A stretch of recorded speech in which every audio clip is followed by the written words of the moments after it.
that is in charge in Israel. A man and his 10-year-old daughter have been named as the victims of a fire at a caravan site near Skegness yesterday. Lee Baker, who was 48, and his daughter Esme were from the Nottingham area. Thousands of supporters of the French far-right politician Marine Le Pen are taking part in a protest in Paris 6 days after she was convicted of embezzlement and banned from running for public office. The ban stops her from standing in the 2027 presidential election unless an appeals court rules in her favour. And Pope Francis has made a surprise appearance among crowds at St Peter's Square in the Vatican, just 2 weeks after leaving hospital where he was treated for pneumonia. He was in his wheelchair and he wore nasal tubes for oxygen. The Champions League on BBC Radio 5 Live. On Tuesday at 8. Arsenal versus Real Madrid. The Vertigon! Hammers the ball past the goalkeeper. And on Wednesday at 8. PSG versus Aston Villa. The penalty area, Rashford, Asensio! And hear all the analysis and reaction on the Football Daily podcast. The Champions League. Listen live. Ask your smart speaker To play BBC Radio 5 Live. This is 5 Live Sport. With Steve Crossman. Listen on BBC Sounds. So full times in the Premier League, Brentford 0, Chelsea 0, Fulham beating Liverpool by 3-2. If we can get you some live reaction between now and kick-off here at Old Trafford, we will. And Spurs 3, Southampton 1, a result which confirms Southampton's relegation down to the Championship. We're live inside Old Trafford, the Manchester United warm-up just going on away to our left-hand side. Manchester City away to the right in front of the City supporters. Beautiful day, but here we are, Sunday the 6th of April. When was the last time that neither Manchester United nor Manchester City were involved in a title race at this point in the season? Not that there still isn't a lot of intrigue and a lot to talk about. A few minutes ago I saw Kevin De Bruyne emerge from the tunnel, obviously booed by 3 sides or 3.5 sides of Old Trafford, made his way onto the pitch, and everyone in blue away to our right stood up. He's one of the big stories, John Murray, and he's in the starting lineup. Yes, you talk about last times. My focus was just on Kevin De Bruyne just now. The last time that he'll play in a Manchester derby. He's out there in this bright, actually warm sunshine over on the far side of Old Trafford, warming up for the match. It's the start of his farewell tour, really, after the news on Friday. So in the Manchester City section, probably not a dry eye in the house at the thought of that. These are the teams then. Manchester United making a couple of changes from midweek at Nottingham Forest. So Maguire comes back in because De Ligt's not involved. He picked up a bit of a problem the other night, so he's not involved. And Highlig comes in for Xerxes, who's on the bench. So the team is Onana, Mazraoui, Maguire and Yorol. Then Dalot, Ugarte, Casemiro and Dorgu, Garnacho, Bruno Fernandes and Rasmus Højlund. Luke Shaw is named among the substitutes for this. He's only had 3 substitute appearances all season with his injury problems, and no Kobbie Mainoo yet on the bench for United. And Manchester City, 4 changes from their match on Wednesday night. So Kevin De Bruyne, of course, comes back in as captain to start this one. Also, Bernardo Silva, Foden and Kovacic coming in. So Doku, Gonzalez, Savinho and Grealish all on the bench. So the City team, Ederson, Mateus Nunes, Diaz, Gvardiol and O'Reilly, Kovacic and Gundogan, Bernardo Silva, De Bruyne, Foden and Marmoush in the absence of Haaland. Leon Osman, I feel like I just can't take my eyes off Kevin De Bruyne. He's just standing right now in the D, just outside the penalty area, being the guy who lays the ball off for the shooting drill. I thought the way he came onto the pitch was very Kevin De Bruyne. He didn't sort of sprint on and run away to the fans and do anything. To him, it could have been any other day. Yeah, that's probably what's made him so special, because he's not caught up in what's going on around him. He's all about the job in hand and using what skills he has to help his team, not just himself, play really well that day. He wants to be part of a successful unit, successful outfit, and yeah, it is, you know, like a farewell tour, so to speak. Fans around, or the games that Manchester City have got left, are going to be able to enjoy watching this special player play his last few games in the Premier League, and he has hit a ridiculous height, and what he's helped this club to achieve, which was unprecedented. 4 Premier League titles in the run. He's a major part of that. He's probably central to the majority of the titles that City have won since his time, but it's impossible to remain at that level forever, and he's made the decision now to walk away from Manchester City while his stock is still incredibly high. ESPN senior writer Mark Ogden with us as well. Afternoon. Hi, Steve. I think this is kind of a one for all three of you, really, because we've got the analyst, the commentator, and the written journalist here. Is that how much fun has Kevin De Bruyne been to cover in England for you guys? Well, a lot of fun, obviously. I mean, he's been a bit of everything. Nowadays, you kind of pigeonhole midfielders like he's a defensive midfielder or an attacking midfielder. Well, De Bruyne can do everything. He can defend, he can pass, he scores some amazing goals. We've seen him put goals in from 25 yards. And I think, you go back over the Premier League era, and it's obvious comparisons. There's Keenan Vieira are obviously held up as the big two, and he's on a par with those. But obviously, Gerrard and Lampard, who had a bit more going forward, and he's on a par with those as well. So, when we look back on De Bruyne at the end of the season, when he does, vacate the stage, I think it's really hard to argue against him. Some people have him on top of that tree, and you can't argue against it. Obviously, it's a subjective conversation, but he's been everything, and he's, like you say, very classy as well. Very classy. The one I would compare him to is Bergkamp, because as a commentator, commentating on Bergkamp, that's the closest I can think of a player that would do those sort of things that De Bruyne does. And as Mark says, he's just, it's imagination, isn't it? That's the thing about him, and he will do something that you just do not expect, and he'll do it time and time and time again. For me, the players that I've watched, he is right up there. I mean, he does stuff that he's capable of, but not everyone else is capable of. And you might think you've played really well. You might feel like you've nullified a lot of what he's done, and then you give him half a yard in a game, and suddenly he's actually stolen the game away from you. So, there aren't that many talents out there that have been able to do that single-handedly at times. And yes, he's had an incredible array of players around him, but generally he's the player that's provided that spark or that moment, certainly in the last 5 years or so, to get Manchester City those moments. And when you're giving your all, when you're a talented player, whatever level you play at, you can't help but appreciate what he's able to do on that football pitch. Yeah. You mentioned David Silva earlier. Yes. Who's obviously a big favourite of yours. For me, De Bruyne edges him. Really?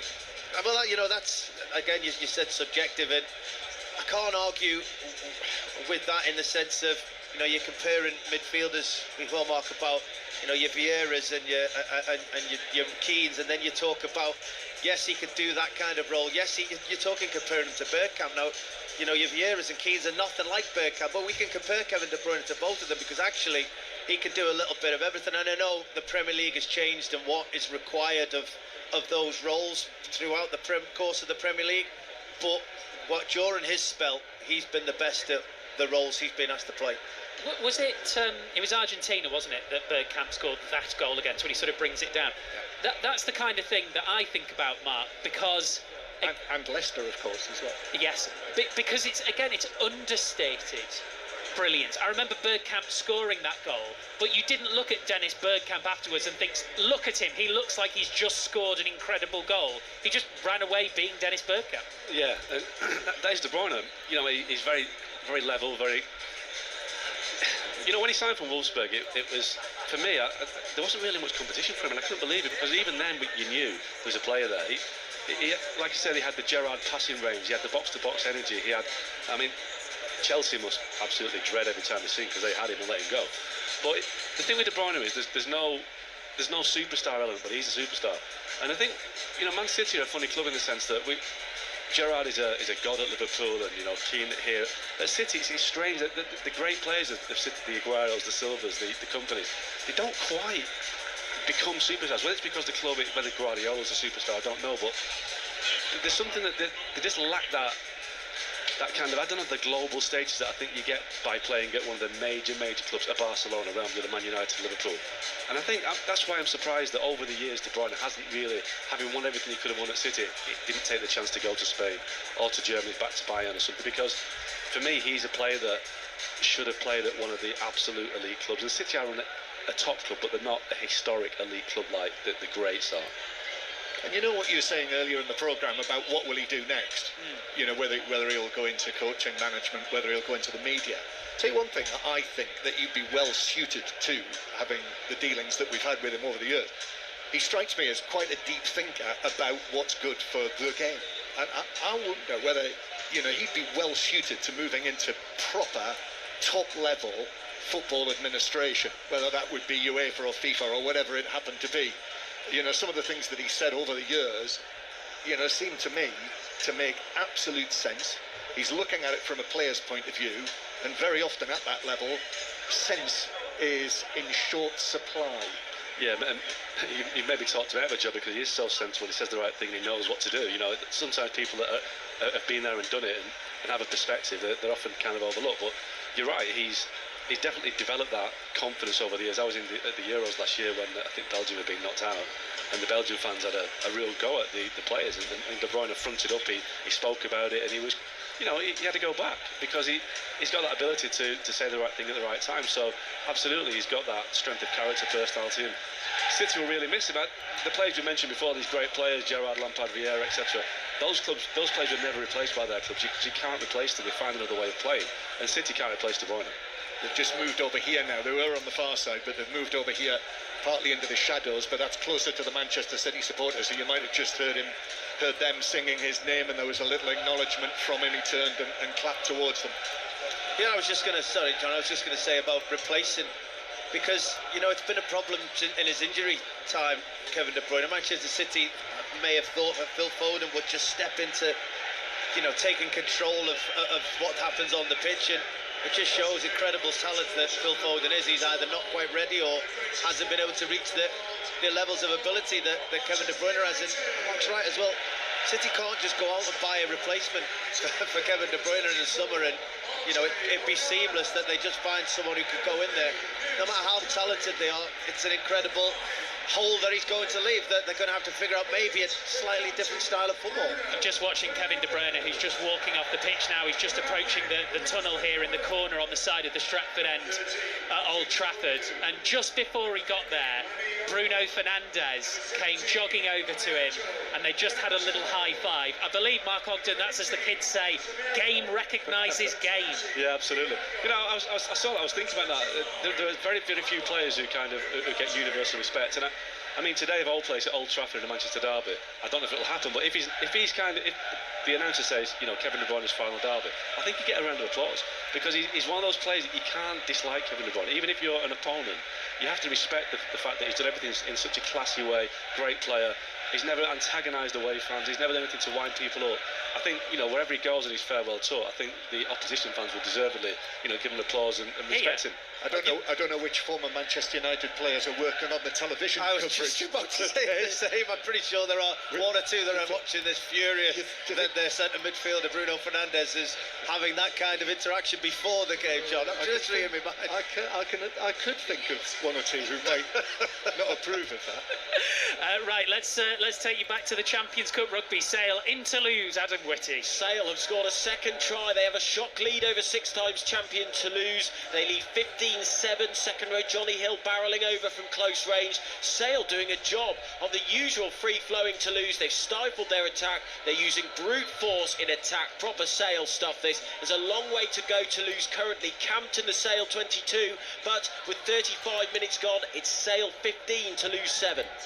So we're in the last 16 in the Champions Cup, the quarter-finals in the Challenge Cup to Warrington St Helens. Matt Newsom.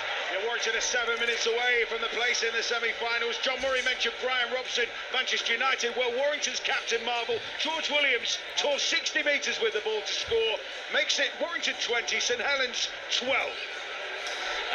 Mark Ogden, let's just talk about the planned Manchester United protest this afternoon. So we'll only really get a good, clear look at it at full time because it's a sit-in. But you were here with us before the last protest, which was the march to the ground. That felt really, really significant. Do you think this one today is likely to feel as significant? Depends how many stay, really. I mean, personally, I think if they want to make a protest, the way to do it is not to turn up at all. I think because that's the only way that the owners will kind of feel the pain. If these Man United fans who are protesting pay the money to come into the ground, buy a pie, buy a pint, whatever, and then stay to the end, they paid their money to come in. So the Man City fans during the week, they had a protest which stopped. They didn't go into the stadium until the 9th minute to protest at the way that the club are handling their tickets. So I think that was a more visible sign. Because let's be honest, at the end of the game, the cameras have gone, really. So the protest isn't going to be seen. I understand the need for a protest, but I'm not quite sure that's the way to do it, unless everybody stays, which I don't think they will. I suppose that's the question, isn't it? How many? Because if, let's say, 500 people were to be involved in a protest, if 500 people stay in Old Trafford, that's very visible and people will talk about it. If 500 less people come to Old Trafford, you might not even notice it. I don't know. I think if you have banks of empty seats in a Manchester derby, Yeah. that hits home, doesn't it? But I suppose if it's 500 at half an hour after the final whistle, when the cameras have gone and we've kind of gone, and it needs to be thousands, really, not hundreds. But you know, I do feel sorry for the fans in a way. It's kind of hard. I've been doing this for years now. I remember the green and gold in 2010. That was a massive protest and nothing happened. The Glazers don't listen. They don't feel it. They're out in the US and they don't really feel it. So, you know, what can they do? What can the fans do? Let's talk a bit more about Manchester United on the pitch, because we've only got, suddenly, just over 10 minutes to go until kick-off. All right, they're not really playing for anything. They're not playing for anything now, Mark, in the league. They've got a really big game in the Europa League quarter-final in Lyon in the week. There was some discussion about what team does he pick Ruben Amorim with that in mind. The reality is, this is all he could do. He could only in the derby pick his strongest team, surely. Yeah, and he doesn't really have many options. I mean, people, the Lick's injured and Mount and Shaw are just on the way back to fitness. So he's picked the team he has to pick. And, maybe he's got a bit of a free pass today because United can't really move in the league as it is, 14 to 13. This game matters really more to City because they're still in the fight for the top four. But, United's perspective, it's never a bad thing to go into derby and win it, for confidence. But does this kind of impact on Thursday night? Thursday is the big game. The Europa League is absolutely massive to United this season. I think that'll help Manchester United today because the pressure isn't necessarily on. I mean, it's kind of a bit of a free hit at home in a Manchester derby. How often do you get the opportunity to say that? It's all about, well, it's not all about, but the significant game is through the week. Let's hear from Arne Slot live on 5 Live Sport after Liverpool's defeat at Fulham. He's with George Cummins. Thanks, Arne. Thanks for joining us. Just sum up how you're feeling and what you made of the team today. Depends on which half you're asking me. First half, especially 15 minutes of that half, were not what I'm used to. So I think we've made 3 errors, definitely 2, 1 misinterpretation of a ball, and that led to 3 goals. And it weren't the only 3 errors because in the beginning of the game, Ibu had a similar moment, but we were punished. 3 out of 4 errors made and 3 goals conceded, and very good second half performance, but we lacked time to score the equaliser. What you talk about the first half and the errors. Any thoughts on where that's come from? No, not really. Yeah, we can go by them one by one. I think the first one is a cross where Ibu and the number 9 of Fulham both don't touch the ball, and I think Curtis was a bit surprised by that. So he couldn't control the ball. Ball falls ideally for them. Good finish. Second, it wasn't the first time that we tried to do build up and okay, if they press you so aggressively, don't play the ball short, play it long, but never play it through the middle. But mistakes are made in football. So conceded the second, and he deflected in the end as well. And the third one was a set piece that was cleared.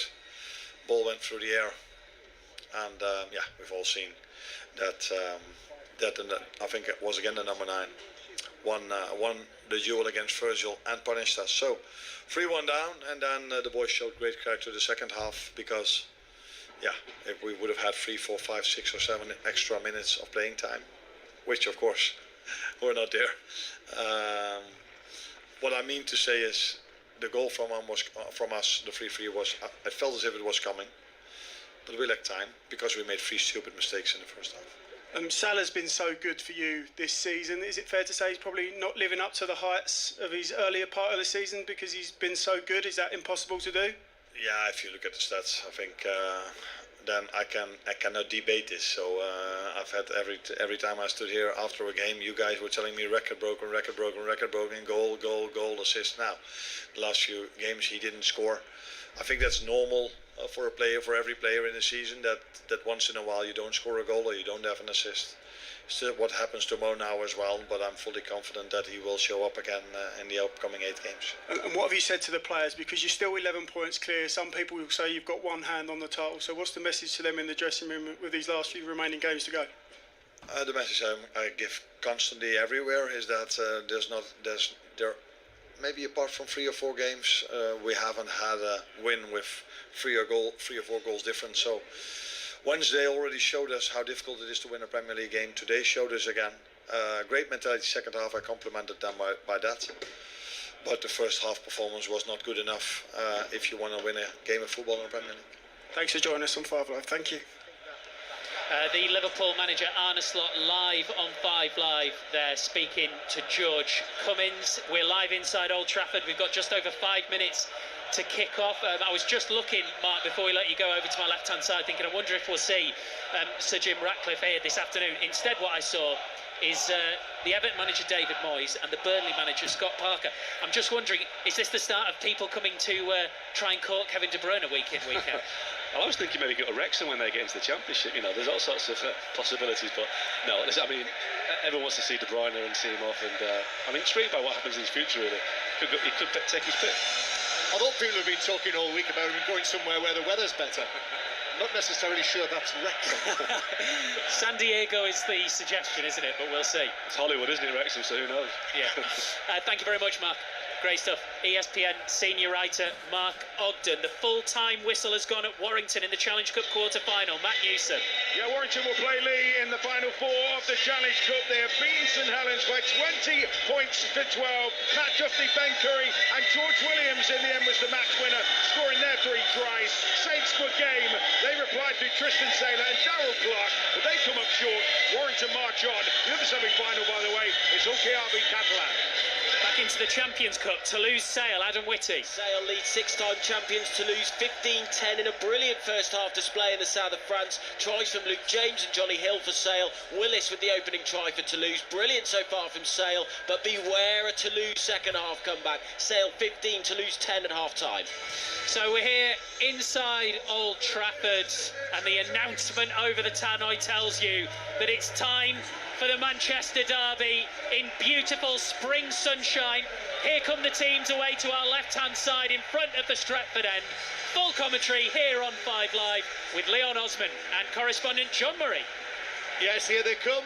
The full focus is, of course, on the Manchester City captain Kevin De Bruyne, who walks out here into the cauldron of Old Trafford to take part in his final Manchester derby. He's in the shadows now. He's holding the hand of a little mascot who has got an oversized pair of white shorts on, and very soon they'll be in the bright, bright sunshine. And this really is an absolute up yours from the Manchester weather. To everyone who said this week, well, he'll be looking forward to sunnier and warmer climes. This could not be a better April spring day in Manchester for the derby. No, absolutely not. I mean, Crossie's always having a go at me for the amount of coats and jackets I wear, and I've only got one on today. So I think it shows that this is a particularly warm game, warm weather, good game, and it should actually help the players. You know, it's not overly warm. There is a little bit of crisp air in the air, and yeah, it should help. Yes, it is a match like all of the matches in this round that is dedicated to no room for racism. So we've got the big flag down at the front, which is being held up in front of where the team handshakes are taking place, and there's a no room for racism arch behind the players as well, with the club crests on, all in black and white, and the players will take a knee before the start of the match. But it is Manchester United against Manchester City. Normally at this time of year, if these teams met, one or other or both would have a say in the title race. That's not the case, of course, this season, but there's still plenty to play for today. Manchester United could do a league double over the champions, and Manchester City, of course, still need points to secure their place in the top 5 and therefore get themselves into the Champions League again next season. But as it says in the programme today, this match is always one of the biggest matches of any season at Old Trafford, because it's the derby. So the teams have peeled away now, and indeed they're also peeling off their tracksuit tops No tracksuit tops required on a day like this. And Manchester City's players gathering round Kevin De Bruyne, and all of them hugging one another in the sky blue shirts, white shorts, white socks, to the right of the halfway line as we look. And Manchester United in the red shirts, white shorts and black socks with the red trim.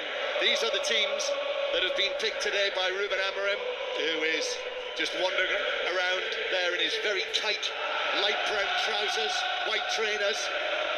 Manchester United with Onana in goal, Mazraoui, Maguire and Euro. There's no Delict today, he's on the injured list.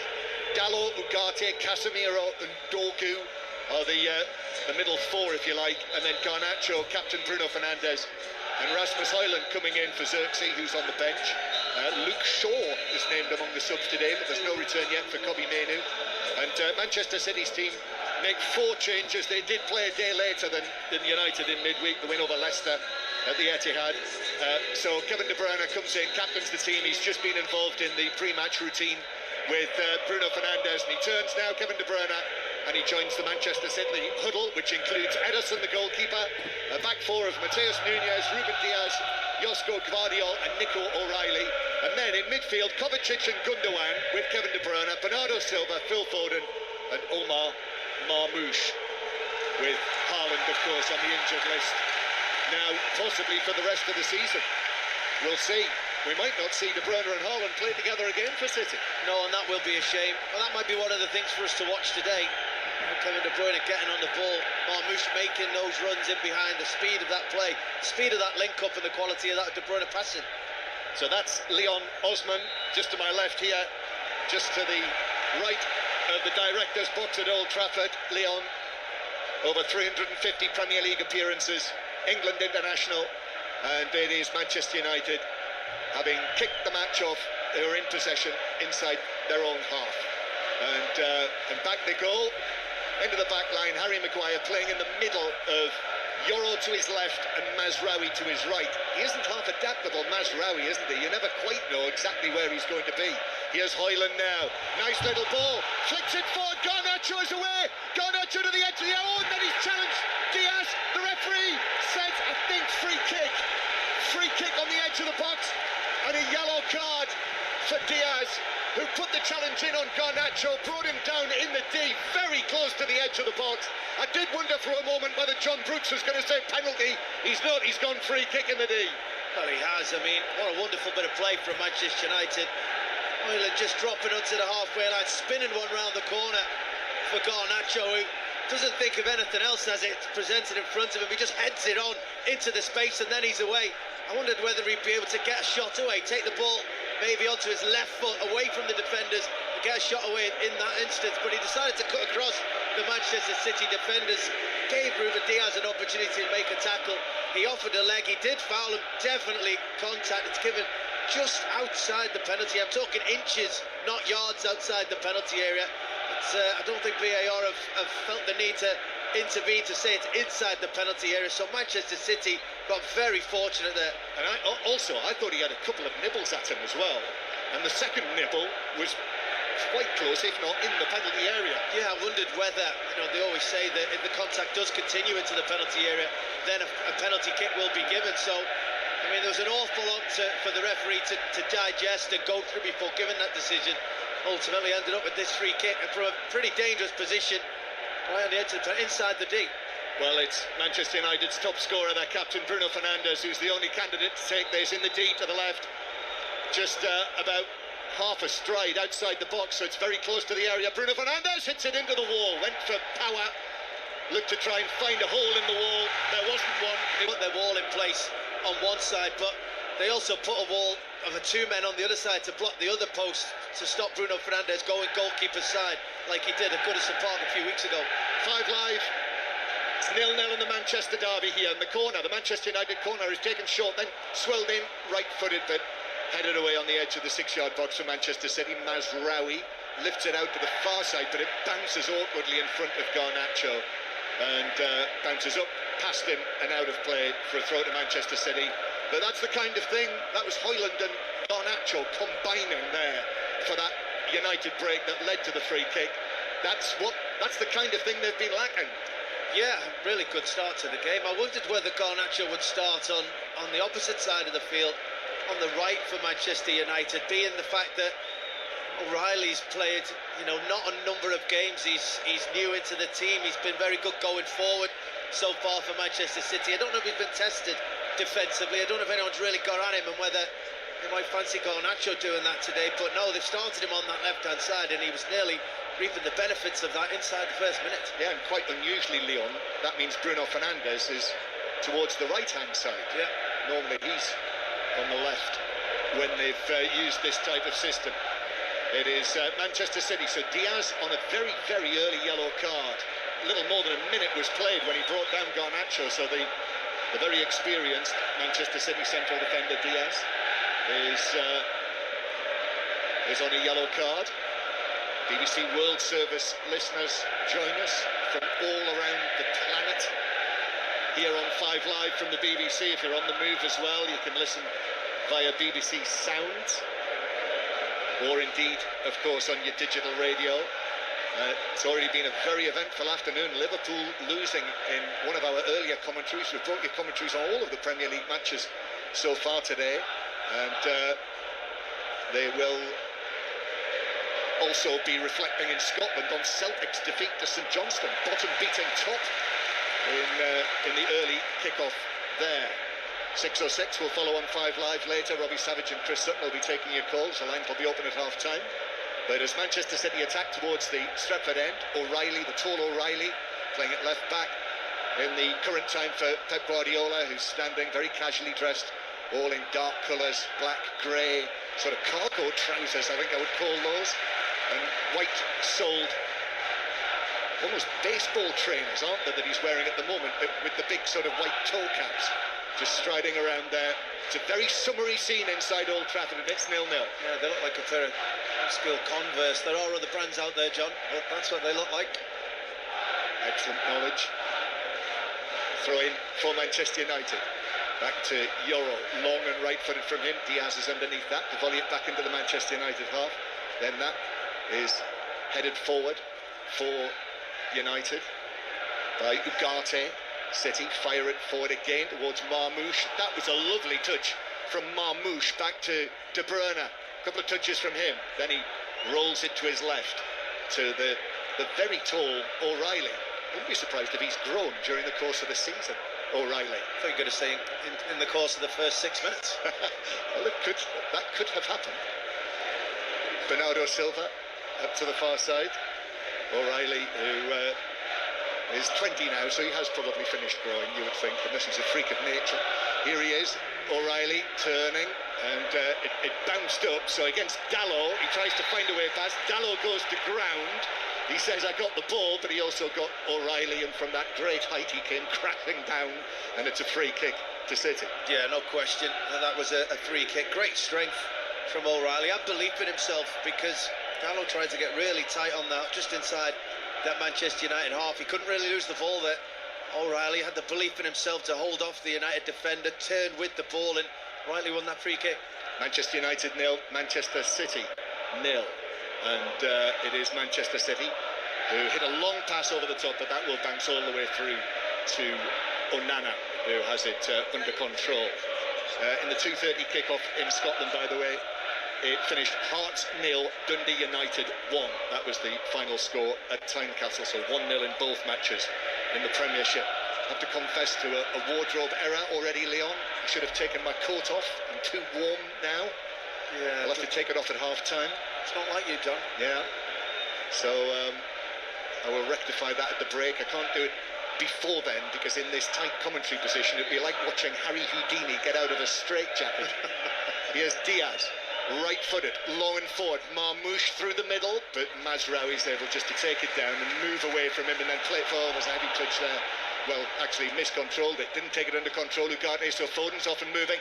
Foden now to the right-hand side. De Bruyne, and then in comes the challenge, but the offside flag was up, and it's a free kick to Manchester United, and it remains 0-0 after earlier, as I say, Liverpool losing 3-2 at Fulham. So Liverpool beaten for only the second time in the Premier League under Arne Slot, their first away defeat in the league this season, so they still need 11 points, but now from 7 matches to be confirmed as champions.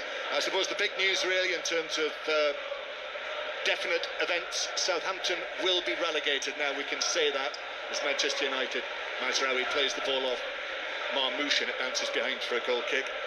Tottenham beating Southampton 3-1, so Southampton will be relegated at the end of the season. We'll hear more from their camp, I'm sure, at half-time in this match. And also Brentford 0, Chelsea 0 in a match that Aaron Paul, who was there for us, described as turgid. It's a goal kick, and one big chance coming very early in the match, Garnacho's breakthrough to the edge of the box that led to the free kick that Bruno Fernandes hit into the wall. Still Onana, after the goal kick is taken, eventually chips it out to the far side. Dorgu gets his head to that. Then it comes back to Yoro near the edge of the box. United go back to the goalkeeper, all in purple. Onana! Oh, in the nick of time, I think. He just cleared that away. Oh, he took a chance there, didn't he?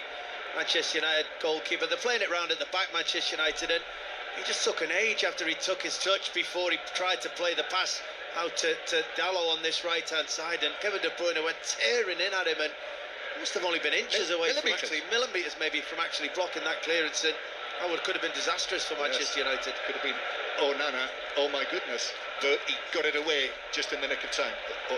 O'Reilly, heavy touch from him, swiped across field by Dalot. Mateus Nunes is onto this, coming up from right back to the edge of the box. Foden cutting in, left foot shot from him, and down goes an answer to his left. I think he knew it was going to be wide of his left-hand post. It was, and it's a goal kick.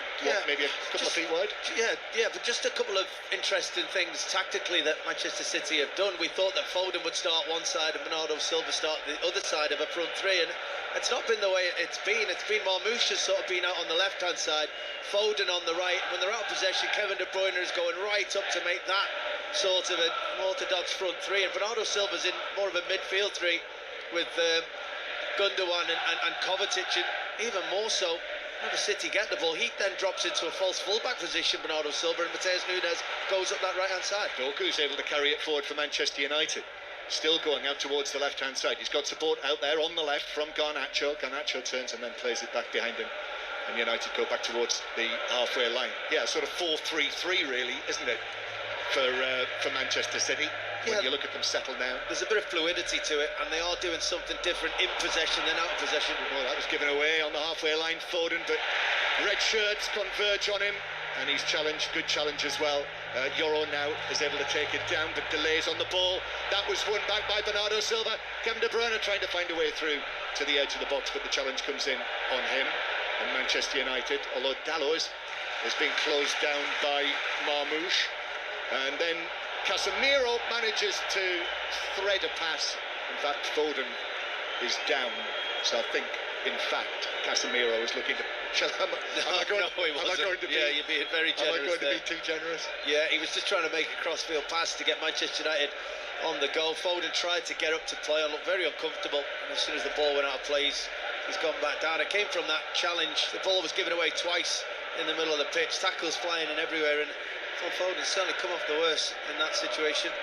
I think wily old Casemiro, when he hit that pass and knew that he'd split his teammates, actually made a little gesture and pointed at Foden, as if to say, yeah, we just wanted to put that out. Oh, we've all done that. Just seeing, I think it's a bit of an ankle roll from Foden. I think Casemiro came flying in, and as he did, he's just gone right through him. I think Foden's left ankle may have just got twisted slightly in that contact, and sure that Manchester City will hopefully be able to get back up and carry on. Yeah, so he's still receiving treatment, Foden, who I thought was bouncing back. Do you remember in January he scored 6 in 6 matches, but he's not scored since then. So it's 12 appearances for Manchester City, a couple for England as well, without a goal. No, and in those performances, because of the levels he's got to, we're always sort of expecting a little bit more and hoping and wishing at times for a little bit more. Sometimes maybe that's unrealistic. Maybe we judge him by the Kevin De Bruyne, as we were talking earlier in the game, that when he gets it, we expect something to happen. But I do think he's been quite bright in the opening 12 minutes of this game. Lively's been on the ball, he's had an effort, he's twisted and turned, coming in off that right-hand side onto that left foot and looked bright. Yeah, 12 minutes played, 5 live from the BBC World Service with us as well, and Foden has just been led off the pitch. He's sort of hopping around, twisting his hips and just checking to see that everything is all right. with his ankle. So I think he's going to come back on very shortly. So Manchester City, here's one that's lifted forward way beyond Marmoush through the middle and bounces all the way to Onana, who will underarm it out to Mazraoui. Manchester United back here at Old Trafford, having lost at Nottingham Forest on Tuesday night. 23 attempts on goal, couldn't find the back of the net. Ruben Amorim in the match programme today says United should have won it, and they ended up losing it. Maguire, who came on as the auxiliary striker for the final minutes of that match. Maguire lifts a pass here to Dalot, who chests that down, plays it infield. Casemiro lifts one over the top. This is for Highland to chase. The bouncing ball. Highland's able to get it under control. Then the challenges come in, combination of Diaz and Gvardiol, and they play it back to Ederson, who got right underneath that and eventually bounces out of play in the other halfway line. Yeah, Highland's got to do better there. Good play from Manchester United. A ball just left inside, played inside to Casemiro, and he just hooked it round the corner into the space, and Highland was able to then time his run right and get in behind that City defence. City came back quite well, but I think that's a ball that we'll start to see a lot more in the Premier League over the coming 18 months, season or so, because as teams are pressing and coming high up, sometimes it's just easy to flip one round the corner. Maguire, that's a nice ball. This is for Dorgu to chase, but no, he can't get there. It bounced away from him, skipped off this sun-kissed turf and bounced out of play for a throw-in to Manchester City. It is, well, this is cricket weather, and there is cricket right now on Sports Extra, the County Championship, the third day of the first round of matches, at our first result earlier, but the commentary is on Sports Extra and indeed every match. Nick O'Reilly with a long pass. Marmoush takes that down. The shot is blocked by Maguire, who went down in front of the line of fire and blocked it away wide of goal for a corner to Manchester City. Oh, that is outstanding play all around. First of all, the run from Marmoush. Second of all, the pass from O'Reilly. Just bent it over the top of Mazraoui onto that, into the path of the run from Marmoush. It was a good first touch. He just couldn't hit it quick enough before he bounced. He needed another half a yard to get his footsteps right, to hit it on his left foot, and in that time Maguire came across very quickly to make a brilliant tackle. So Kevin De Bruyne down there next to the tunnel here at Old Trafford, his 414th Manchester City appearance, clips this into the near post, takes a double deflection. O'Reilly tries to backheel it, still in the box, but he backheeled it to Highland, who is able to control and clear, but he skied that rather. Gets another chance on the edge of the box. Wallop puts his foot through it and clears it into the centre circle. It's 1 goal in 23 Manchester United appearances for Highland. It's got to be better than that, and that's why there is this scrutiny on his position, really. The Manchester United number 9.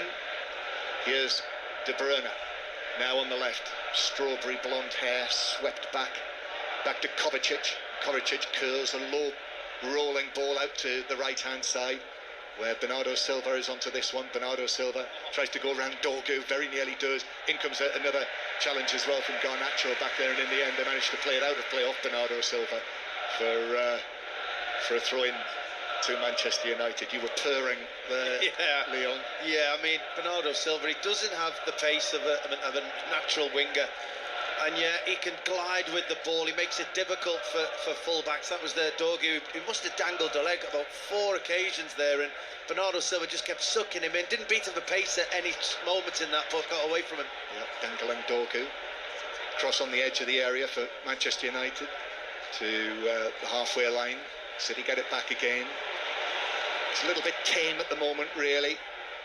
The Manchester United, Manchester City matches of times past, you know, there have been so many of them, and very often in recent years Manchester City have been so dominant. But Manchester United winning, if you remember, winning it late at the Etihad in December, when Amad Diallo scored the dramatic winner after Bruno Fernandes scored from the penalty spot, when Manchester City were 1-0 up. Here's Bernardo Silva outside the box. Little ball in, turn from De Bruyne, left foot shot, but this straight at Onana. who's able to fall forward and onto it, and it is Manchester United 0, Manchester City 0.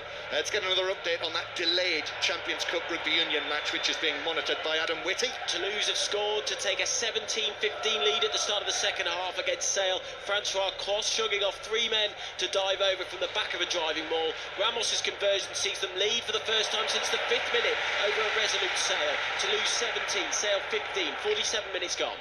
Earlier, Bordeaux won 43-31 against Ulster. Manchester United on the attack. Dorgu, actually it deflects off him as the challenge comes in from Mateus Nunez. As he slid down for it, he got the final touch through for a goal kick, and it remains 0-0 with 18 minutes on the clock. Yeah, you're right, barring that first bit of play from Manchester United, it's been difficult going in an offensive way for both teams. I think. Just watch this attack. Yes, Foden back and okay. He's able to play the ball to the surging De Bruyne, but his pass doesn't find Marmoush and Manchester United clear. Yeah, just saying that, I think Manchester United haven't been able to get their wing backs up into play quick enough to support their attack, and they've just looked like they've attacked in ones and twos, and that's not really troubled Manchester City since Manchester City have played really narrow. There's no natural wingers, Doku, Savino, anyone that would really hook the wings today, and I think that showed. I mean, their fullbacks are offering a little bit of delayed width as the players switched out, but nobody stood really high and wide, which is a trait that Manchester City usually play with. They've been quite narrow so far. Yeah, I suspect we'll see them later in the match. That's likely, isn't it? Here's Dorgu giving it to Garnacho over there on the left-hand side. Garnacho, a couple of step-overs against Bernardo Silva, comes in field, he's 30 yards out now. City have got plenty of men back. Crossfield pass, and Dallo gets that down. In comes the cross, and it's missed by a stumbling Garnacho at the back post. It fell in front of him. There were lots of bodies in front of him, and it just dipped down. He couldn't get any sort of clean contact on it. Sort of hit him more than anything else, and City cleared. Got to score. First time Manchester United have got both wing backs into that Manchester City penalty area, and it's Dallo on the right hand side that gets in behind O'Reilly, and once he puts that ball into the penalty area, you're looking, do Manchester United have enough in there? Of course they do. They've actually got Fernandes, they've got, I think it's Ugarte and Hoyland as well, to be honest. And as that ball comes to Garnacho, I think he just takes his eyes off it. I think he thought somebody was going to get a touch, and by the time it fell his way, he just reacted to it. That should have been a simple tap-in with the right foot from probably 6 yards out inside the goal frame that should have put United ahead. Yeah, Garnacho, 1 goal in 26 for Manchester United for him. Long pass forward from Dallo, Highland on the chase, but it bounces through to goalkeeper Ederson, who's able to claim it in front of his face. Garnacho, who, remember, scored in the FA Cup final against Manchester City last season when Kobbie Mainoo eventually scored the clinching goal, or Manchester United's second goal at least. Mainoo not involved yet. I wonder if he might be involved on Thursday in France. 5 Live will be going to France and Lyon with Manchester United. You'll hear that on Thursday night. So European commentaries Tuesday, Wednesday, Thursday. 5 Live, the place to hear them. Arsenal, Real Madrid on Tuesday. Ian Dennis and Matthew Upson for that. Paul Robinson's coming to Paris with me on for the match on Wednesday, and then all of the British clubs still standing covered on Thursday night. But Lyon, Manchester United is the commentary. So as has been said to me a couple of times today, this Manchester derby, not even the most important match Manchester United have this week. Here's Kovacic. Now little ball infield from Gundogan to the edge of the area. Back it comes to Kovacic, and then Ruben Diaz curls the pass out to Bernardo Silva out there on the right hand side. Mateus Nunez. City now currently camped in the Manchester United half, which is almost completely in shadow now, the shadow of the Stretford end. Euro steps forward, does well, wins it back, and the tall Frenchman's able to take it to the halfway line. I thought he was caught late there by Kovacic, but I think it was behind referee Brooks's back, and he hasn't got eyes in the back of his head, so he didn't see it. Now De Bruyne. De Bruyne's ball through for Foden in the area, but Maguire opens his legs and is able to get there first to clear it out of play with his left foot for a throw. Yeah, very nearly from Manchester City. I think as soon as Kevin De Bruyne, I know we're talking about him, but when he's on the ball, people make runs and you feel he's brave enough to play the pass. I sometimes wonder about Manchester City. They are so good at keeping the ball that sometimes you need somebody to say, I know we've kept it, but now we're going to thread a pass in. He's the main person that doesn't seem to worry about giving the ball away. He'll try something. Yeah, Kevin De Bruyne, 174 assists he's had for Manchester City in his 10 years at the club, and I think that is an approximate number. It might actually be more than that. Here's Bruno Fernandes in the heart of his own half, bounces away from him, turns. He's suggesting to referee Brooks that he was fouled there by one of the challenges that came in on him. And the old-fashioned style, referee Brooks probably says, I'll do the refereeing. Here now, Bruno Fernandes to Garnacho's popped up on the right. Garnacho angles it back. Dorgu with a chance. Oh, terrible touch. Terrible touch from Dorgu. He knocked it 4 or 5 yards away from himself, and Manchester City were able to clear. That was really good play from Manchester United. From back to front, they went into the areas, through spaces that Manchester City weren't playing in, trying to hurt City in those full-back areas. They get Garnacho away, and once he pulls it back, once he got in behind, I wondered if he was going to flash it across or pull it back. He put it into an area where the space was. He didn't really pick out anyone in particular, and Dorgu was the first to react, and as he gets to it, it would be on his right foot under a little bit of pressure from Bernardo Silva, and he couldn't really hit it first time with the pressure. He had to take a touch and off balance, stretching on his weaker right foot, couldn't quite bring that in. But another big opportunity there to make something for Manchester United. Yep, certainly a chance as Kovacic threads a ball through to Mateus Nunes, and then Gallo slides in, got the Mazraoui slid in, got the ball, and Casemiro is nudged over by Kovacic, and that's a free kick to Manchester United in their own right back position. He had to get that right, that challenge on Mateus Nunes, but he did. Yeah, good play actually in that position.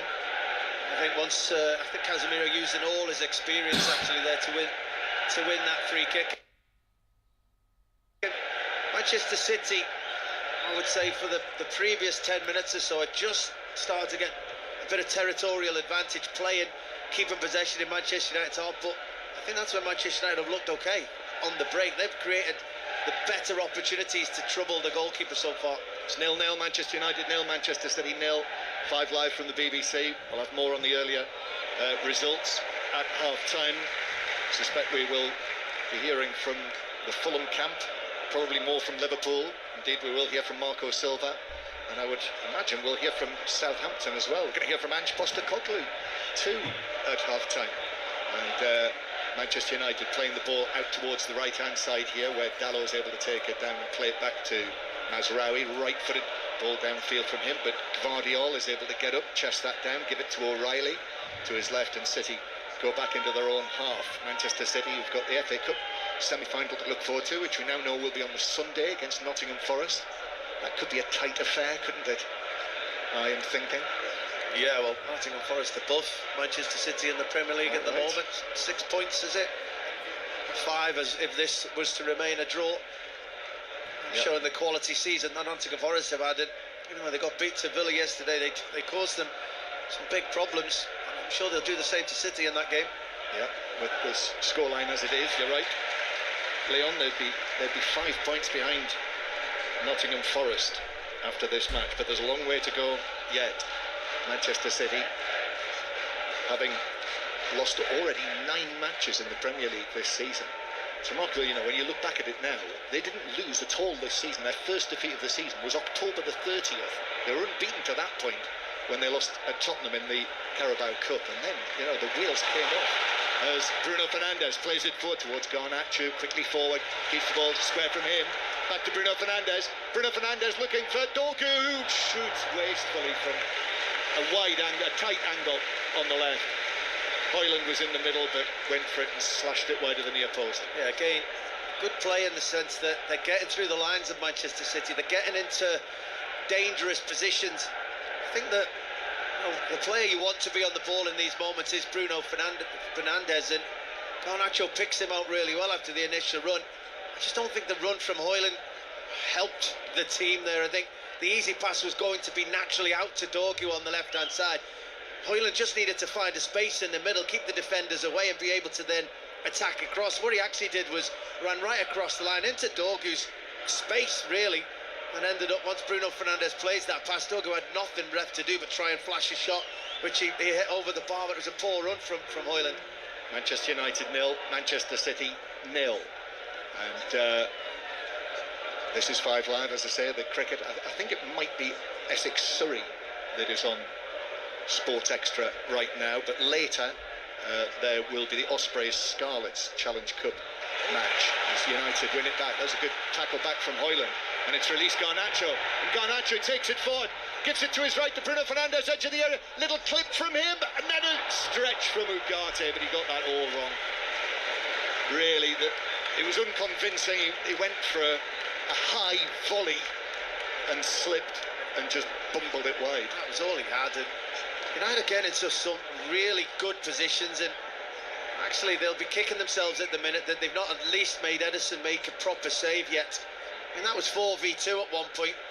Kovacic ran into 3 Manchester United players on the halfway line, gave the ball away. Garnacho running forward, Ugarte one side, he had Casemiro and Bruno Fernandes to his right, and he underhit the pass to Bruno Fernandes. That meant he had to stop. That meant City players got back rather than firing it into him, playing in front of him so he can have a touch and finish.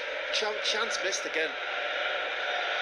So chances came and went on Tuesday night at the City ground, and the same thing's happening for Manchester United here. He'll be pleased though, Ruben Amorim, in the setup, in the fact that they've not really given anything away to Manchester City. Their concentration's been okay to not make mistakes in poor areas of the field, and actually looking probably the better team at creating chances. Yeah, this is nice play from Manchester United, playing it from out from back to front.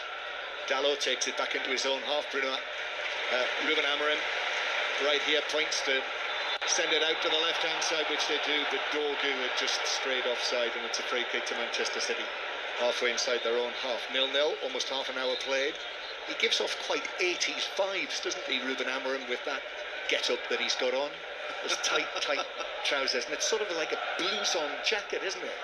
With those chevrons, red and white chevrons. It's quite roomy with its little hood. I think I had the shell suit version of that in the 80s. That's exactly it. Yeah. It gives off shell suit vibes. Yeah. Never without your shell suit, Leon, back in those days. Back in the day. I was really good at wearing a shell suit. Were you? Yeah. Cut quite a dash. Yeah, but you weren't wearing your shell suit at entry on Thursday. No. Here's Kovacic. Wearing my tin hat after a while. O'Reilly. Back to Kovacic. Little ball forward, but that was cut out by Casemiro, who stands up and sort of Mick Jagger style claps his hands together twice quickly. Then Diaz through the middle. Foden is there. Then it comes back from Bernardo Silva. And out there on the right-hand side, Mateus Nunes. And now Kevin De Bruyne, an early ball from him, but Lenny Yoro comes into the challenge. They got there at the same time, didn't they? The two of them together. And the final touch was off Yoro, the Manchester United man.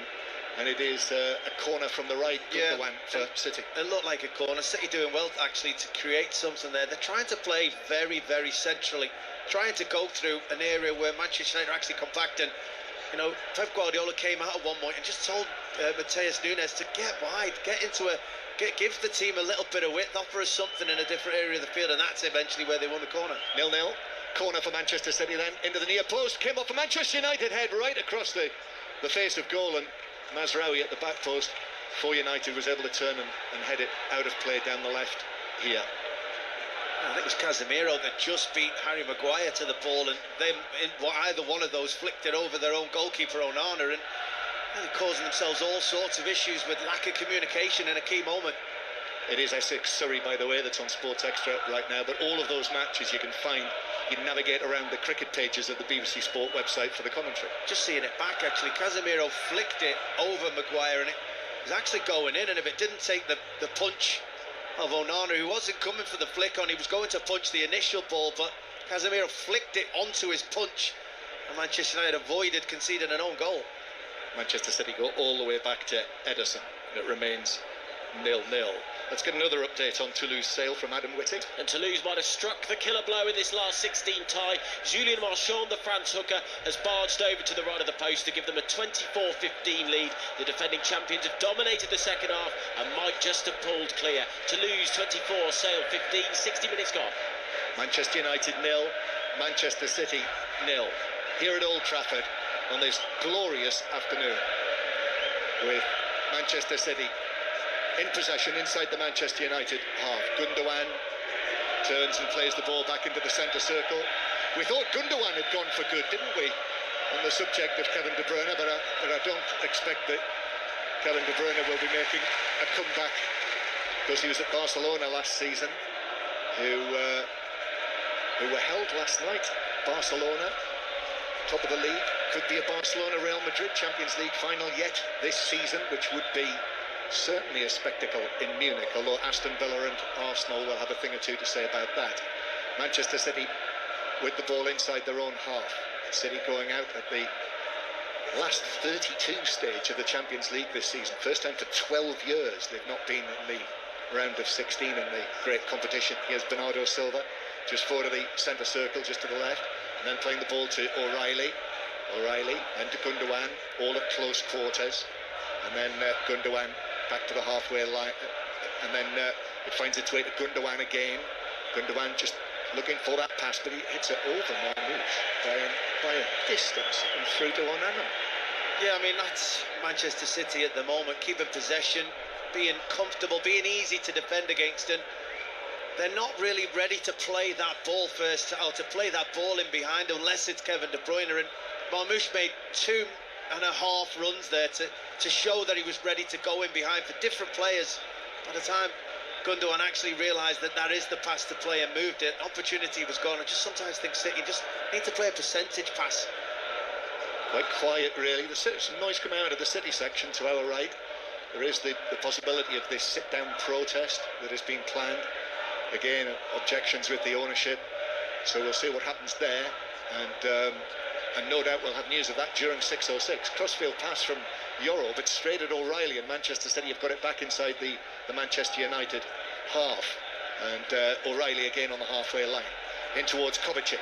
Kovacic with a little shuffle forward from him. Then through the middle, a flick by Gundogan, aiming for De Bruyne, but Harry Maguire was right there with the Manchester City captain, and able to clear it away, and Manchester City go back to the halfway line. I was just trying to see if Jim Ratcliffe is in the director's box. I've not seen him yet with the naked eye. I've seen David Gill, Alex Ferguson is there. I can see David Moyes' tousled grey hair just about 15 yards to our left, your old manager. Yes, absolutely, but if you can't see them from up there, John, I've got no chance. No, well, there is that. Scott Parker's just down to our left as well.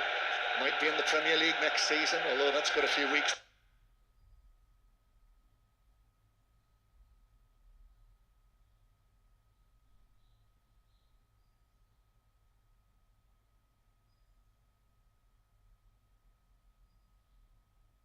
David Gill, Alex Ferguson is there.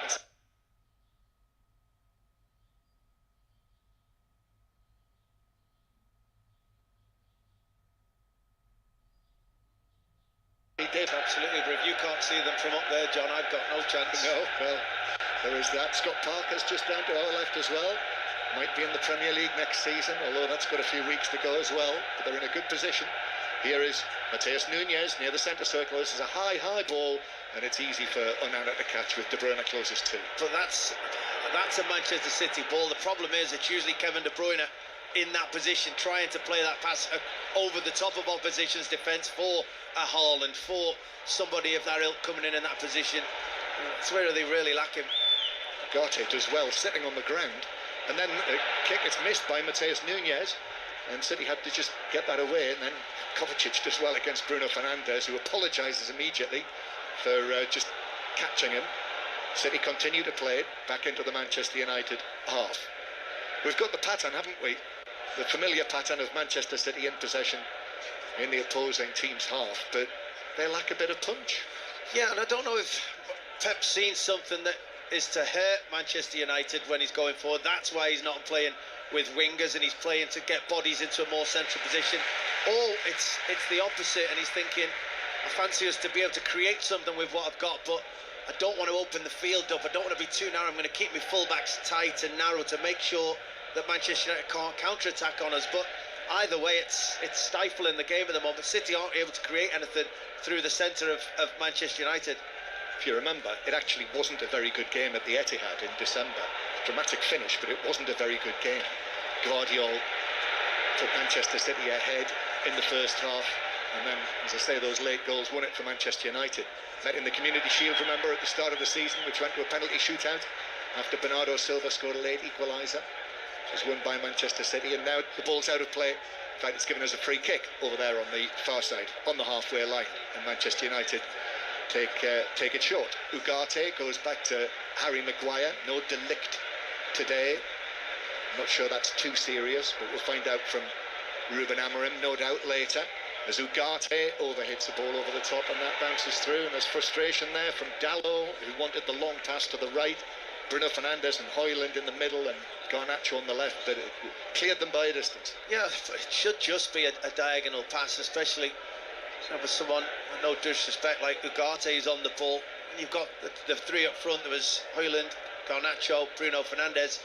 They're taking that Manchester City back four all the way back, and that's leaving Dalot with loads of space, and rightly as well on the opposite side, Dorky with loads of space for that easy diagonal pass that can get Manchester United up the pitch. If it's Bruno Fernandes, you don't mind him trying to thread a pass to be the most creative, but otherwise they should just take what passes on. I see the television cameras have picked out Hugo Viana in the director's box, who is the incoming Manchester City director of football at the end of the season, when Pep Guardiola's great mate Chiqui Begiristain moves on, as Manchester United clear it from their own defensive third. And truth be told, Leon, it's a little bit dull. Yeah, I mean, I think I actually came expecting to see opportunities. I thought maybe feisty. You know, Manchester City are going to keep the ball, but United are good if they're pressing and being on the counter-attack. But you're right, there's been a lot played in the middle of the pitch. Kovacic, then shot from Gundogan across the face of goal, and Manchester City have a goal. So I think probably it needs something like that, but Gundogan just not quite getting it right, shooting across goal from probably for the opposition to try and press. That can give you a bit of a gap. Nero from just inside the box, but lacked power really and direction. It was straight at Ederson, who had to make the save, but did so comfortably. Yeah, but again, there's wing back to wing back at Manchester United. It's a free pass at times. That City is so narrow. Dogu just picked his head up. Who had it? There's Dalot in probably 15-20 yards inside the Manchester United penalty area on the angle. Play it to him. Let's get him behind, make them turn, and actually ended up with a decent Casemiro effort that Ederson was very fortunate that it went right down his throat. 0-0 in the sunshine. It is one of the first sleepy Sunday afternoons of the year, isn't it, with these temperatures, and we've got a match to match it, as Bernardo Silva plays the ball out towards the right. So much of great sporting action we've had recently, and in the next few weeks as well as the Champions League, the Masters next weekend. We've got commentary every day, so our team are beginning to assemble there. You don't need me for that, John, by any chance? I think the decisions have already been made, Leon. We've got a preview tomorrow night from Augusta. Ian Carter will be there, and that's after the Monday Night Club, which tomorrow night features Duncan Ferguson. As Manchester City win the ball back. Gundogan now tries a direct run, but runs into trouble, and it's Harry Maguire who comes out with the ball and passes it forward to Garnacho, just inside the City half. We've got a long way to go, and in fact the sky blue shirts come back in numbers, and Manchester United have got possession but are going nowhere, and it's played back into the near the centre circle. When I saw that written down, Leon, that Duncan Ferguson was on the Monday Night Club tomorrow night, I thought, is that real? Is that actually going to happen? He's done an awful lot of press. Well, he has, yeah, he has now done good. Yeah, media. As Bruno Fernandes is felled in the centre circle, could find that he's got a new string to his bow, couldn't he? Certainly could, yeah. He's got a lot to say. Never often said it during his playing career. Yeah, but not to use inside the dressing room. He did. Let me assure you. He was not a regular interviewee. But he was different behind closed doors, Liam. Absolutely. He smiled. Brilliant teammate, though. Yeah. Manchester United 0, Manchester City 0. I know Pat Nevin speaks very highly of him. Free kick for Manchester United from the halfway line. Headed on by Dalot. Actually headed up in the air by Dalot. He's underneath it again. Then Garnacho goes to ground, slides, gets back to his feet, plays it back to Ugarte. His cross into the penalty area. Hoiked forward by Casemiro, but it's through to Ederson. He's looking to play it through to Maguire. And Maguire's got to get back now because Manchester City are in the break with Kevin De Bruyne. And De Bruyne's pass is actually, United were back in very good numbers there to snuff out the counter-attack, and it was just too congested on the edge of the Manchester United box, and De Bruyne couldn't find the pass. Yeah, United got 7 players back very quickly, and City only had 3 in the break. And the pass we were asking of him, although if he'd have actually managed it, we wouldn't have been surprised, was a very, very difficult pass that he was trying to do, especially at full speed. Never easy outside of his foot. But that's been the game. I think the teams have been, just saying as that attack happened, the teams have been quite fearful of not being exposed, and in doing so they haven't done enough to get bodies forward and expose the opposition. Be brave, not gamble as such, but get players into positive positions. Bruno Fernandes, as Manchester United broke, he was clipped down by Bernardo Silva, and John Brooks has called him over, Bernardo Silva, and this is very clear that is a final warning for the Manchester City number 20. That last little attack that City had, little cushioned header by O'Reilly into the penalty area, but it didn't quite work out. So Manchester United were able to survive that, such as it was. Yeah, final warning for Bernardo Silva for that one. Yeah, cheap shot, that one. It was it's borderline. It probably should have been a yellow card. It was a cheap kick and no real attempt to play the ball.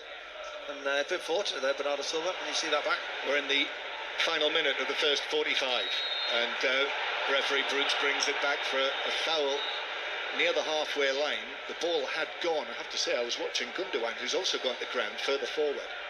Or is it? No, it's Marmoush who's down further forward.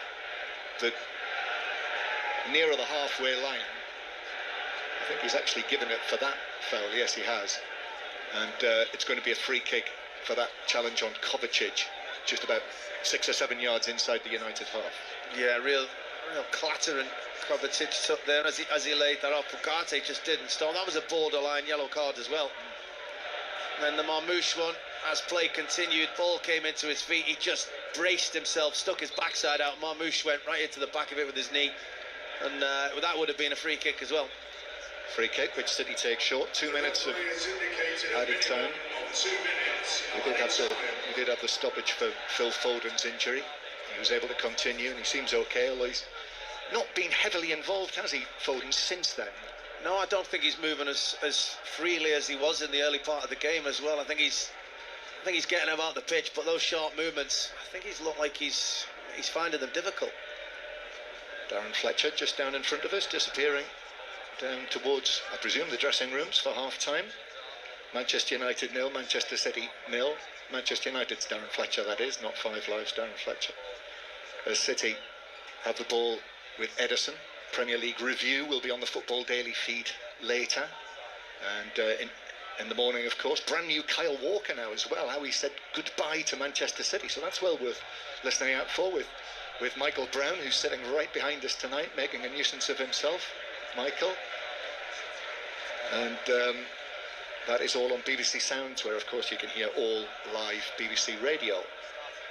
Here is Diaz, long right-footed ball for O'Reilly to chase, and Dalot does well actually to shield it out of play for a throw-in near the corner flag.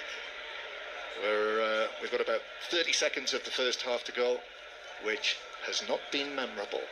Some great memories. We've been talking about them over the course of today and the weekend, of Manchester derbies of the past, whether it's Rooney's goal, well, Michael Owen's dramatic winner, that incredible 6-2 here, which I'll never forget, and then the 6-3 a couple of years ago as well, when Haaland and Foden scored the hat-tricks. Well, this is not up there alongside any of those. It's been nothing like it, has it? And the first minute of this game was certainly the most exciting so far. Both teams have really worked hard to nullify their opposition. And there's the half-time whistle from John Brooks, and that's it. United when you look at it, written down the chances, there's been a number of them inside the penalty area, but looking disjointed again in front of goal. And Manchester City, the champions, have actually created so little. Yeah, it's been a struggle. Manchester United have defended quite well. I think Manchester United will be... I think Ruben Amorim will be relatively okay with that first half. That really been in too much trouble from Manchester City. Yes, City have had a lot of the possession, but not been able to create anything. United have been able to create moments rather than chances. They've, if they'd have been a bit cuter, if they'd have watched the ball onto the foot, if they'd have, picked the right pass, they could have actually had 2 or 3 really big chances in this game. As it happened, I don't really think Edison's had to make a save either. But yeah, City have huffed and puffed and not really gone anywhere. United will be happy with how they defended. Yep, the players have quietly walked away into the corner, down the tunnel. The half-time whistle was greeted with indifference. And it is Manchester United 0, Manchester City 0 at half-time. And Steve Crossman is sitting just to our left here with us. And as if to underline, Leon, the difficulties that Manchester City have had in creating chances, quick stat for you here. Level on 1 mention from John Murray in the first half there. Mick Jagger, Harry Houdini and Andre Onana. Well, he does know how to entertain me at very least, doesn't he? Rather, because it's been not easy viewing. Even the fans, no one was, there wasn't a cheer at half time, there wasn't anything, there wasn't even a tackle really after that first minute for anyone to really get up and get interested by it. It's not had the quality that we expect. It's not had that derby intensity that we come to expect in local rivalries either. So it'll be interesting to see how the second half goes. Are they in there, managers saying, come on, turn it up, let's get going, because actually this is a big 45 minutes of football for us, or would both managers just be happy to shake hands and move away with a point? You did yourself a disservice, John Murray. You were out of that big coat in no time at all. Well done. Yeah, but I couldn't have done it during the commentary. No, that would have been tempting fate. The only goal of the half would have been scored while I had my hands behind my back. Yeah, well, he's got a shell suit on now. Thank you very much, John and Leon. So 0-0 in the Manchester derby. Must be in the last 10 minutes now in Toulouse. Sale there, of course, in the last 16 of the Champions Cup. Adam Whitty. And Ange Capuozzo has probably just sealed the deal for Toulouse with a fabulous individual score, running from deep in Sale territory to score underneath the post. He has made it Toulouse 29, Sale 15 with the conversion to come. Incredible score from the Italian, which has meant that Toulouse will see off a valiant Sale effort. 74 minutes gone, Toulouse 29, Sale 15. Full-time football scores for you from earlier. Brentford 0, Chelsea 0, Fulham 3, Liverpool 2, Spurs 3, Southampton 1. Southampton officially relegated. In Scotland, in the Scottish Premiership, bottom of the table, St Johnstone beat league leaders Celtic by 1-0. And with just 1 game to go until the split, a big win for Dundee United against 10-man Hearts at Tynecastle. Reaction on the way, and then second half commentary in the sunshine at Old Trafford of the Manchester derby after the news on 5 Live with Lisa McCormick.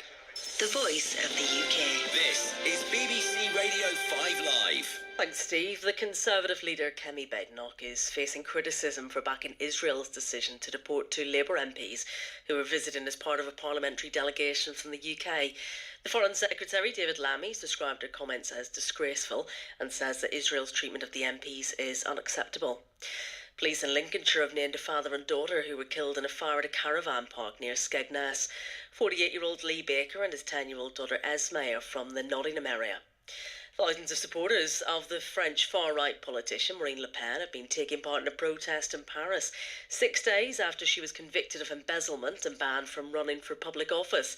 A court found she'd illegally used EU money to fund her party to the national rally. She's addressed her supporters. We know that behind the principles of liberty, we defend the freedoms and rights of the French people, all French people, particularly those who are discriminated against in their own country. That's why we believe in politics, because it can, because it must fight injustice, change lives.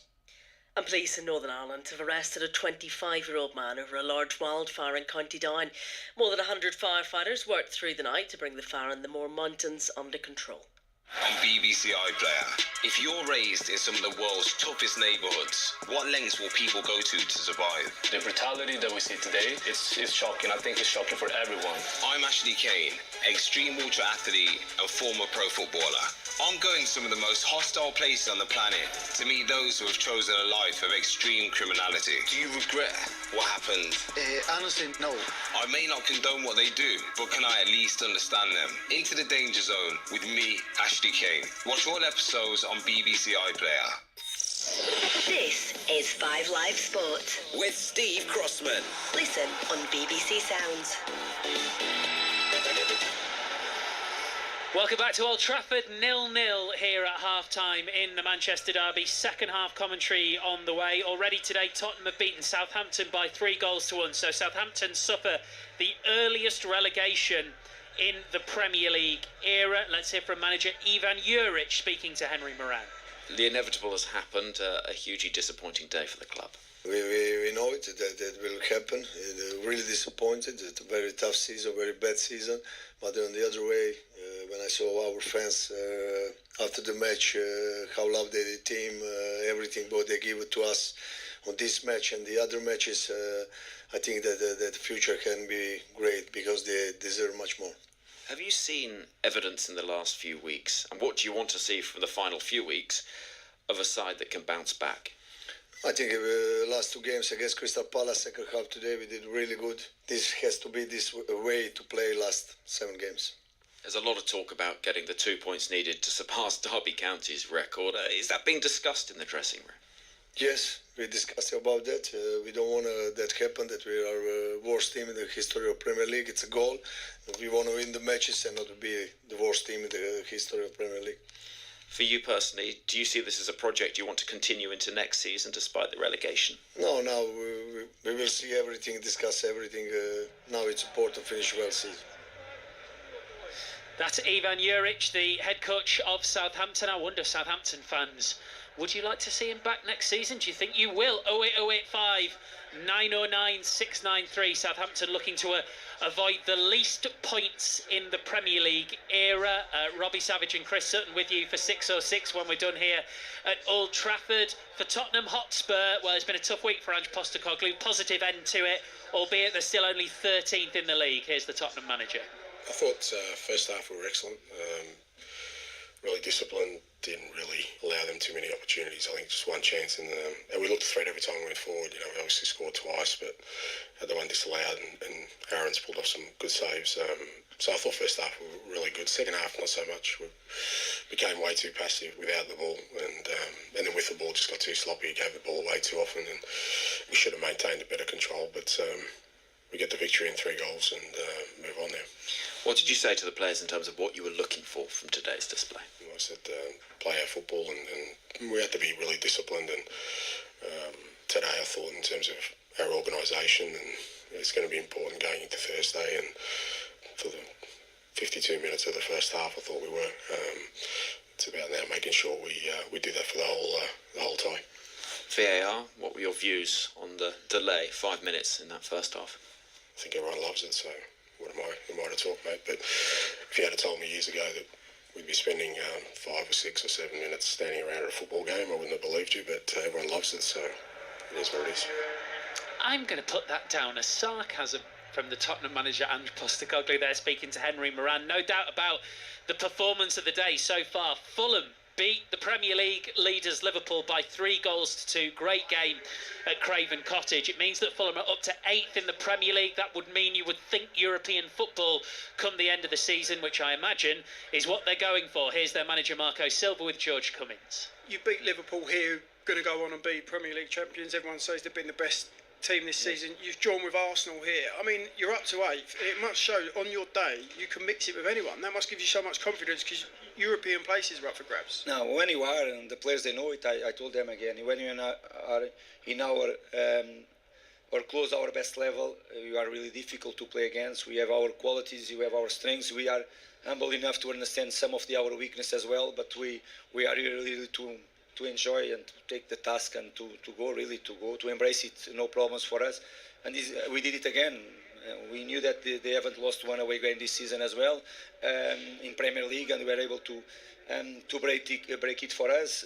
Away from home last December, we were able to have another great game with them, and they scored in the late minutes of the game to draw that game. And okay, it was a great afternoon for us, but as you mentioned, we have more semi-finals here. They were big 3 points, but just 3 points really. You need to be probably even better the next game against Bournemouth. Fulham manager Marco Silva there. So Liverpool still 11 points clear, 7 games remaining, a maximum of 11 more needed to win the title. Other game finished goalless between Brentford and Chelsea. So Chelsea in 4th as it stands, and Brentford 12th. Lines open for 606 08 085 909 693. Chris Sutton and Robbie Savage. Afternoon, Rob. Afternoon, Steve. How are you? Really good, thank you. That was a heck of a performance from Fulham, wasn't it? Brilliant. What a game coming from behind as well. 3-2, as you say, the European places up for grabs up to 8th. Fulham fans, can you get European football? Chelsea, are they going to get Champions League football? Listen, it's a point away from home, but Chelsea didn't play well. Can they get in that top 5?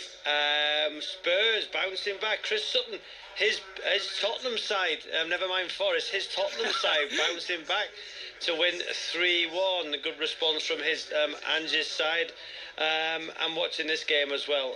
It's been a poor first half, hasn't it? It's just very, very flat. Manchester United and Spurs, 2 huge games in midweek in the Europa League. Listen, you know, I think one of those teams has to win the competition for it to be a successful season. European football at stake for both.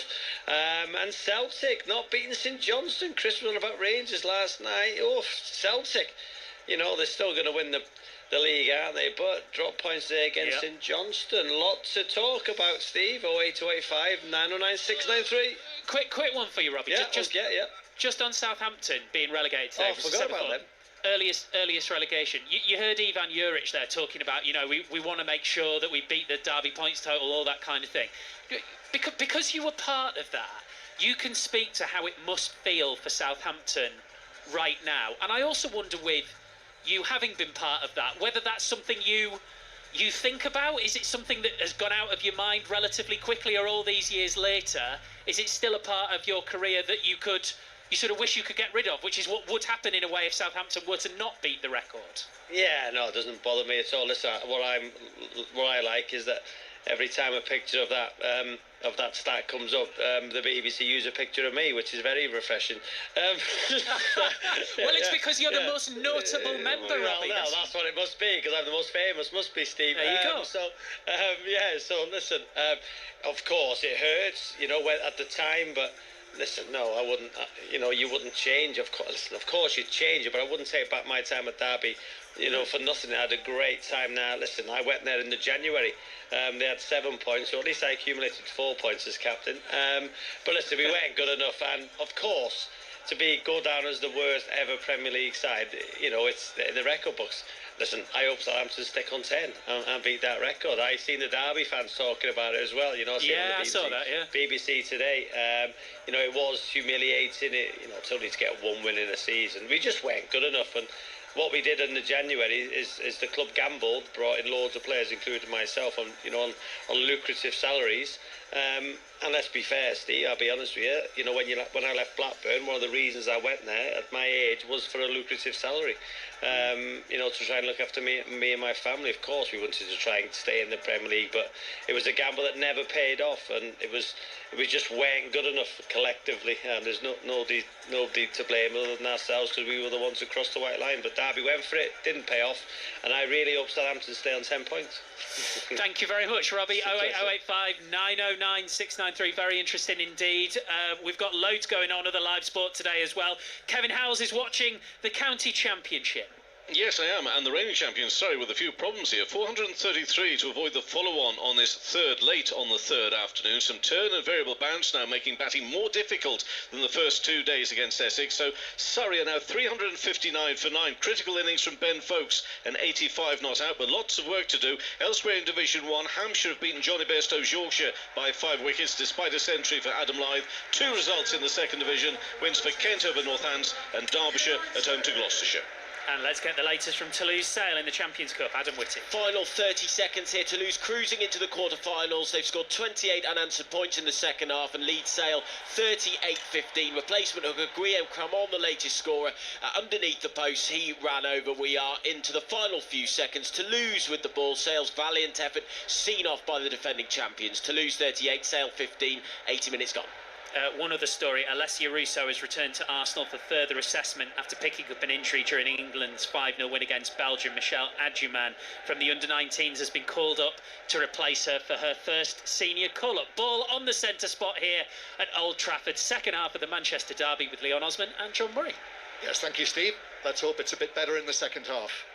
Manchester United 0, Manchester City 0, and it's City who get the second half underway with Gundogan passing the ball all the way back to Ederson, who's on the edge of the area. And I think what sums it up so far is there are hundreds, probably thousands of empty seats, Leon Osman, as the second half begins around the various levels of Old Trafford, as Garnacho is clipped by Bernardo Silva, who will get a yellow card now after getting away with it in the first half. So in the very first 30 seconds of the second half, yellow card, Bernardo Silva. Yeah, he dangled a leg there, didn't he? He knew exactly what he was doing. He didn't want the second half to start in the manner that the first half started, with Garnacho just skipping behind that Manchester City defence. And you thought people are slow to come back after half-time, it seems, throughout the stadium, because they weren't treated to an awful lot of excitement in that first half. But hopefully we'll get a bit more after what the managers have told them in this second half. Yeah, Manchester United, as they started the match, and Nana, Mazraoui, Maguire and Yoro, the three central defenders, then Dalot, Ugarte, Casemiro and Dorgu, Garnacho, Bruno Fernandes and Rasmus Højlund. And Garnacho playing towards the left and Bruno Fernandes more towards the right of that front line behind Højlund. Xerxes on the substitutes bench today. And Manchester City with Ederson in goal, Mateus Nunes, Diaz, Gvardiol and O'Reilly, then Kovacic and Gundogan, and then Foden on the right, Marmoush on the left, and Kevin De Bruyne tends to be the furthest forward through the middle. Bruno Fernandes down the right-hand side, is able to get the cross into the near post where it was caught by Ederson. I think Bruno Fernandes was suggesting that... What was he suggesting? That it... I think he was suggesting it went out, and because it was really good defending from O'Reilly. I know Fernandes skipped in behind him, but he really did well to get back in there and just get a bit of a touch on that cross as it came in, and then it floated into the goalkeeper's hands. And yeah, there was question mark, just seeing it replay back a bit, whether he took it out, but I don't think he did. No. So 0-0. World Service are back with us as well. BBC World Service listeners, many millions of you, welcome here to sunny Old Trafford in the northwest of England, as the ball bounces through to Foden, and then the challenge comes in from Mazraoui. Foden, it looked as though he was clear through there with a one-on-one chance. Foden is saying that the challenge took the ball behind away from him, but clearest chance so far for Manchester City, not taken by Foden. Yeah, I mean, it wasn't exceptional play that got him in there, but it was a little bit of fortune. But what I can't believe I'm about to say is Phil Foden's touch let him down in a crucial moment. It should have just been touch and hit. He could have hit it first time as it rolled through. And Casemiro tackled Marmoush on the edge of the penalty area. Phil Foden made an early run, and once he got in there, he must have been 16, 15 yards out inside the goal frame. He took a touch. It was just a bit too heavy, and it allowed allowed Mazraoui to get back in and make some sort of challenge. And I can't believe we're not saying City are ahead. But we're not, and it's still 0-0. And there's a little stoppage here because Højlund has just taken a bang on the head. So the referee just stopped play, but I think play will resume. In fact, he's just gone across there. He was being manhandled by Ruben Diaz, and he's stopped playing. It's actually started with a drop ball. Yeah, I mean, he's asking for a foul now. Højlund, he says there was contact. Højlund was looking at, was it Diaz? He was looking at the player, didn't even go in for the header, and Diaz, in protecting himself, just had his arms about one of those arms, just touched him in the head. It wasn't swung, it wasn't intentional. He went to ground quite early. Mateus Nunes with the pass forward. Kevin De Bruyne sweeps it across goal, but Marmoush wasn't getting there, and it went all the way through the 6-yard box and beyond and behind for a goal kick. A really good run from Kevin De Bruyne. Inside that space where is it Dorgu's position to mark? Is it Yoro's position to get in behind? He just ran into that area in between them both. Wonderfully weighted pass in there. Actually, once he took his touch, I'm a bit disappointed he didn't flash that along the 6-yard box. He just let it drift off his foot and didn't give any of his teammates a chance to get on the end of it. 0-0. Early stages of the second half. Turn on the halfway line by Gundogan. He's able to find De Bruyne, but De Bruyne is stopped in his progress by Ugarte, so has to turn and give it back towards the halfway line. Defence is very much on top. There's Kovacic through to Gundogan, who turns and finds a pass to O'Reilly, whose cross into the area is headed away by Mazraoui. Just to confirm, the final score in the Champions Cup was Toulouse 38, Sale 15, after Sale had a good lead early on, but Toulouse coming through to win it. And the 5:30 kickoffs in the Challenge Cup are underway. Lyon 0, Durban 0, and Osprey 7, Scarlets 0. And that match, Osprey Scarlets, is the choice of listening right now on Sports Extra. So you can follow that on your digital radio or via BBC Sounds, where of course you can pause, rewind and listen again to all BBC radio, including 5 Live in the World Service. Guardiola with the ball halfway inside his own half. Sorry to say that it looks very much as though the same pattern of the first half has resumed in the second. At the moment, even on a day like today, this promises to be last on Match of the Day, although I think Brentford-Chelsea might be running it close. Here's Guardiola.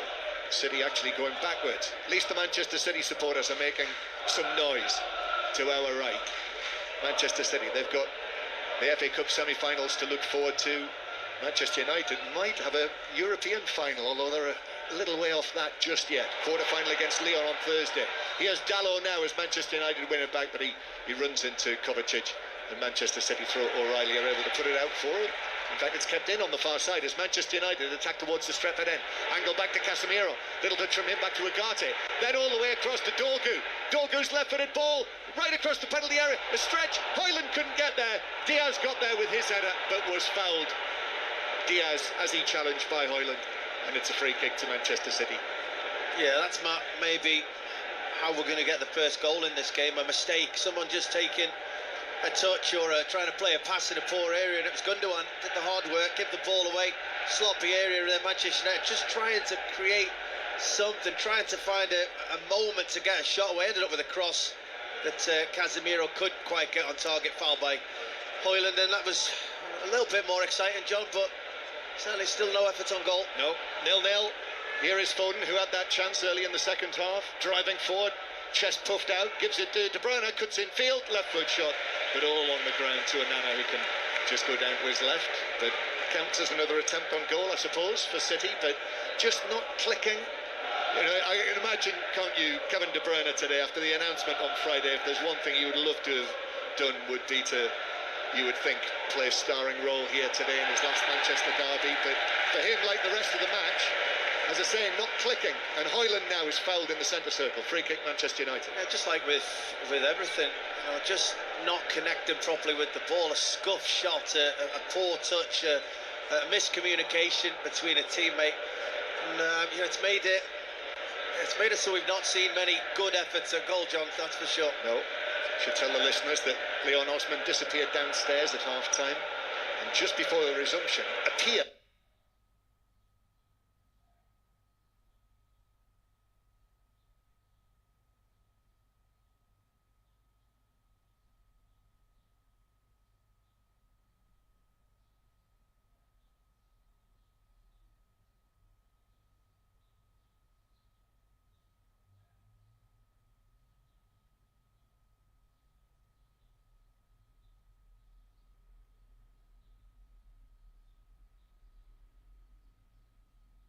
Properly with the ball, a scuff shot, a poor touch, a miscommunication between a teammate, and you know, it's made it so we've not seen many good efforts at goal, John. That's for sure. No. Should tell the listeners that Leon Osman disappeared downstairs at half-time, and just before the resumption appeared coming up the steps with a plate absolutely laden with food as Bruno Fernandes sends a long pass forward to the right-hand side. Comes back, Ugarte with a shot, but mishits it. Blocked away by City inside the box. Bruno Fernandes, though, is under the ball, middle of the half, gives it to Dalot. Dalot across. Ederson comes and gets a punch with one of those luminous yellow gloves. Out of the box, Dorgu collects it for Manchester United. Garnacho now on the left. Garnacho's ball across, took a deflection. Ederson comes, makes a good catch actually. Ederson under pressure, edge of his 6-yard box, underarms it out. Here is the free-flowing Kevin De Bruyne over the halfway line at Old Trafford. He passes the ball forward to Marmoush, and the Egyptian now onto his right foot, still outside the box. Again, Manchester United excellently back in numbers there. City counter-attack, but United, you know, Ruben Amorim, he's had his struggles, hasn't he? But they look very well drilled by him now in that regard. Oh, they got 10 players back so quickly then. City still only had 3 in the attack, just like in the first half. And it's the way modern day football is. If you don't take advantage of that initial counter-attack, if you don't get in behind with that burst, opposition teams are so physically strong, they'll get players back so quickly, and then you've got to break them down again. And that's been the City season, really. Just a stoppage in play here. The referee's going to call across Bruno Fernandes, and he also wants a word with Ruben Diaz and Ugarte now. So he's spoken to the Manchester United captain, and Ugarte and Diaz, something's gone off. Not entirely sure what. Yeah, in fact, the whistle had gone, and the two of them sort of came together, and there was a little body bump. Yeah, there was an after the whistle had blown foul from Ruben Diaz, and then as they both stood up together to see whether that should or should not have happened. As you say, there was a chest bump between them, and much ado about nothing really. 10 minutes played in the second half. Lines are open for 6:06. Robbie Savage and Chris Sutton waiting for your calls, as we heard on 5 Live at half time. 08085 909 693. Kevin De Bruyne takes the free kick in. Headed across by O'Reilly, headed away by Manchester United. Back to Marmoush. Might have struck his arm as it bounced up. Marmoush goes for goal from the angle, but yet another miss-hit shot. There must be something in the air, and Onana was able to drop on it. The big opportunity was from the free kick. It was a nice ball in from Kevin De Bruyne. It was actually Nico O'Reilly who got into a great position and headed it back into the danger area, which is 6 to 8 yards out centre of the goal. And there was only Manchester United bodies in there. It was Dalot, I think, ended up clearing it, but no real desire from a City player to be in the middle of the goal to tap one in. Very odd throw from Nana to Lenny Yoro there inside the penalty area, sort of bounced it towards him, and eventually it finds its way back to Onana. If anyone has a head of hair that is excellent for a cushioned header, it's Nico O'Reilly, isn't it? And here is now Gvardiol square, 25 yards out to Bruyne, but the touch was heavy, and then Dorgu was fouled as it ran away from a very frustrated looking Kevin De Bruyne, arms in the air, looking to the referee, and we're going to see a couple of changes now. And I think it needs something, doesn't it, Leon? Doku coming on for Manchester City, and Lindelof for Manchester United. And that's Foden coming off, Leon, which I guess is a legacy, probably, of the knock that he took early in the match, maybe. Yeah, I mean, twofold. He is limping a little bit. He is, as he's making his way across. But City also need width as well. They need something else to try and hurt Manchester United. We're also seeing a protest happening now, just down to our left, in front of the director's box, from a number of Manchester United supporters. And this is all directed at the directors. Now, I'm not sure, is Jim Ratcliffe in there? I'm not sure we've actually seen him today. But quite a number of Manchester United fans are standing up, and this is the area that's causing some controversy, which obviously financially is going to be. Mateus Nunes headed it behind corner. Yeah, again, they're the areas where Manchester United can get a bit of joy. Those overloads at the back post, City nearly getting caught out there with having too many players having to defend that Manchester United front three inside the frame of the goal, and Bruno Fernandes seeing the run from Dorgu, just lifting it over the top, but from City's point of view, good defending from Nunes, just broke away from those United front three just to make sure he could defend it. Those protesting supporters have all sat down now. To corner to Manchester United, deep to the back post. That's headed up and away by Gvardiol. And while we were watching the protests, and many of those fans wearing the old Newton Heath colours, the yellow and green scarves around their necks, they've all sat down now, so they've made their point. While the change was being made, Leon, Harry Maguire replaced by Lindelof. So are we assuming that that's an issue for Maguire? I don't know. I don't think he looked necessarily like he was injured. I will say Ruben Amorim doesn't ever seem to mind changing his back three. It's not something that, you know, we've always thought in this country you don't really change your back three or your back four unless it's necessary. Well, I think he does it quite on a regular basis. Yeah, quite correct. The green and gold of Newton Heath, of course. Manchester City, sky blue shirts, defending the Stretford end in the second half. Matheus Nunes cross-field pass, but Mazraoui got his head to that, and Manchester United have got it back. So Lindelof has slotted there, the experienced Swedish international, in the middle of the Manchester United back three, and Doku over on the left-hand side now. So there is the possibility for a bit of width. Yeah, but you know that still means that Kevin De Bruyne has gone through the middle. I thought maybe Marmoush would go right up top. No, he's now come over to the right where Phil Foden was, and Bernardo Silva's still part of that midfield three. Marmoush, who's scored in the last 3 matches, but really, we saw that shot, that mishit shot. Other than that, Manchester United have defended well, although in saying that, they just gave it away to De Bruyne. But a heavy touch from De Bruyne gives it back to Mazraoui, and Manchester United look to break forward. Dalot, it's not at full tilt this by any means. Garnacho now, he injects a bit of pace into it, but then as he comes infield, he runs into Bernardo Silva. And it's actually Manchester City who come away with it. Still 0-0, and we are now into the last half hour. Commentary's coming up. 5 Live, the place to listen to. Arsenal, Real Madrid, live from London on Tuesday. PSG against Aston Villa, live from Paris on Wednesday. And Lyon, Manchester United, live from southern France on Thursday night. But we'll have all of the matches covered. And as I say, Duncan Ferguson, a guest with Mark Chapman and co on the Monday Night Club on 5 Live tomorrow evening.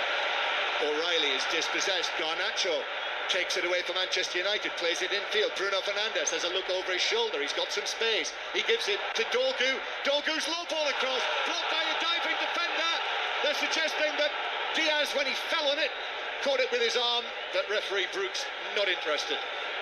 Well, I think he did catch it with his arm, but he slipped over his own feet really inside the penalty area going for it. Good play from United. They keep getting into some nice positions really without creating anything, without getting that final effort on goal, but certainly a question, but I don't think you'll see a penalty for that. Manchester United 0, Manchester City 0, and Doku is fouled as he looked to break away at 15 yards inside his own half, and it's a free kick to Manchester City. And in terms of that plate of cold collation that you've got there, I think in the northwest of England they call it a picky tea, don't they, on a Sunday afternoon? I was last in line, John, so by the time I got it, the whistle was blown, and I had to jump back up here very quickly. And well, you might have been last in line, but there was still plenty there. It's because I haven't had a chance to eat it yet. You'll be able to take it home with you. Here is Diaz, forward to Bernardo Silva. Leon could do with a lengthy spell of relentless action as Matheus Nunes goes back to the halfway line, and there's no immediate indicator of that.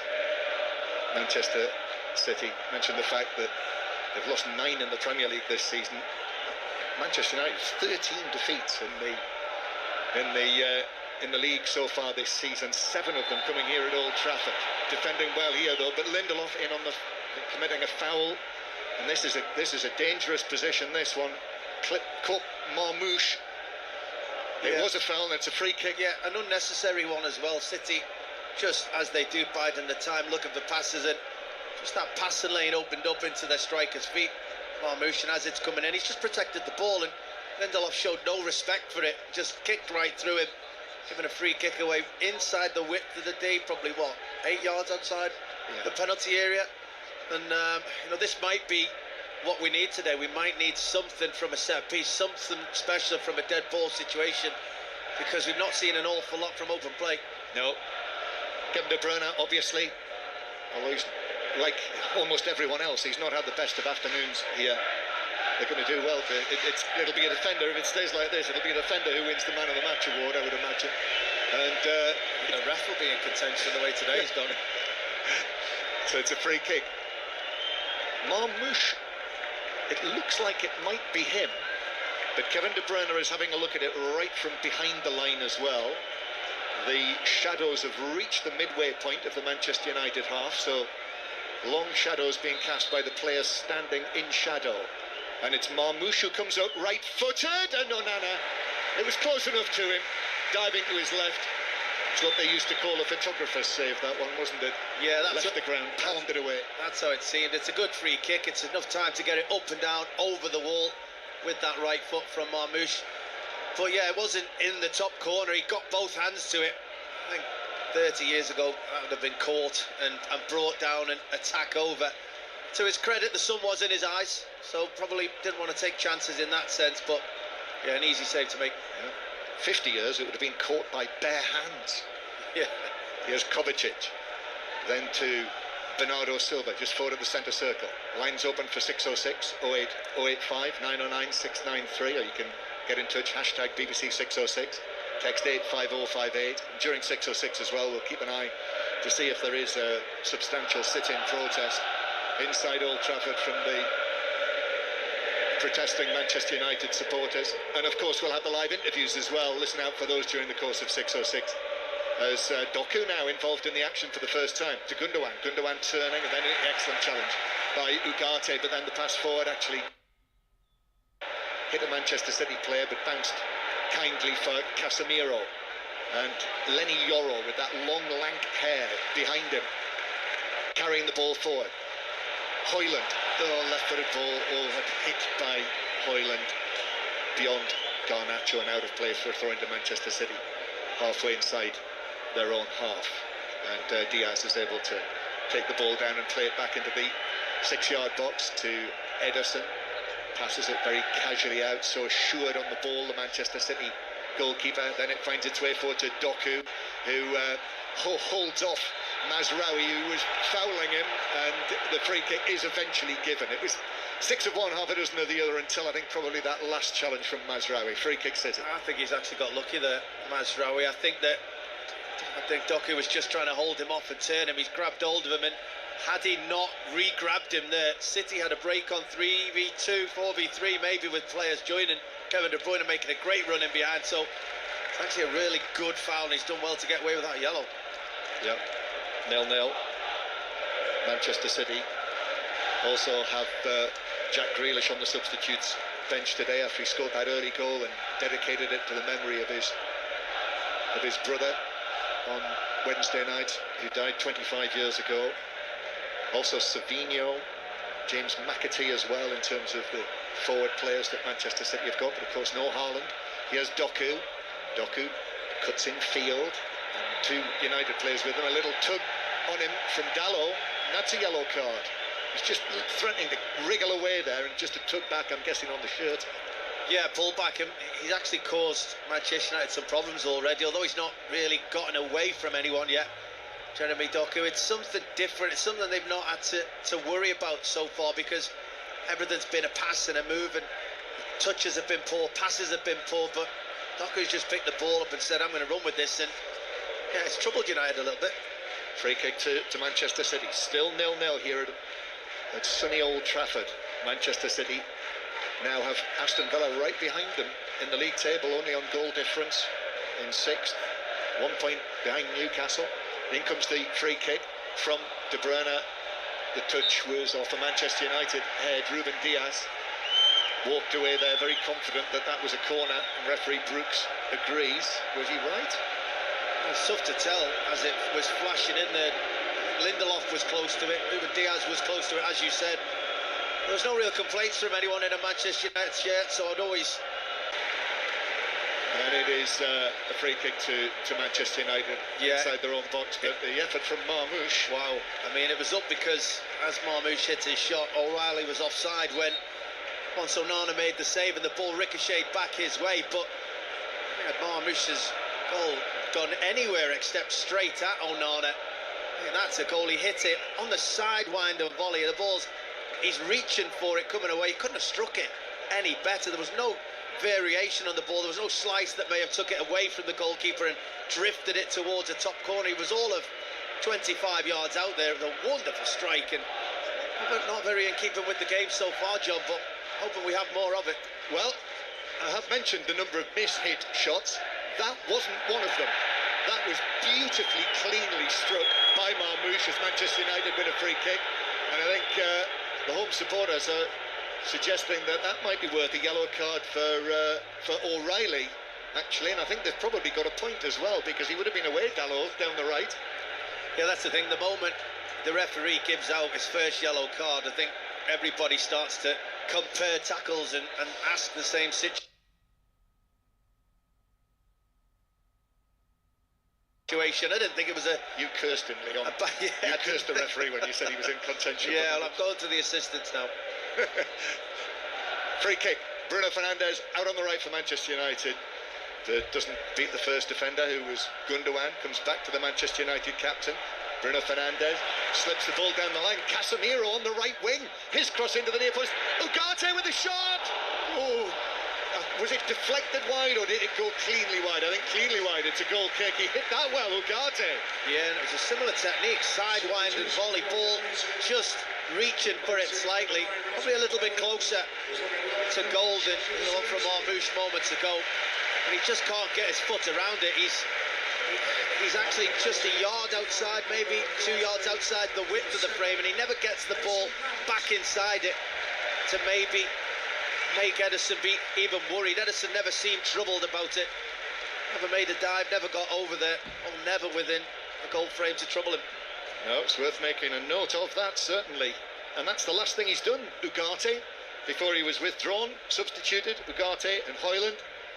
He very nearly put the ooh in Ugarte with that.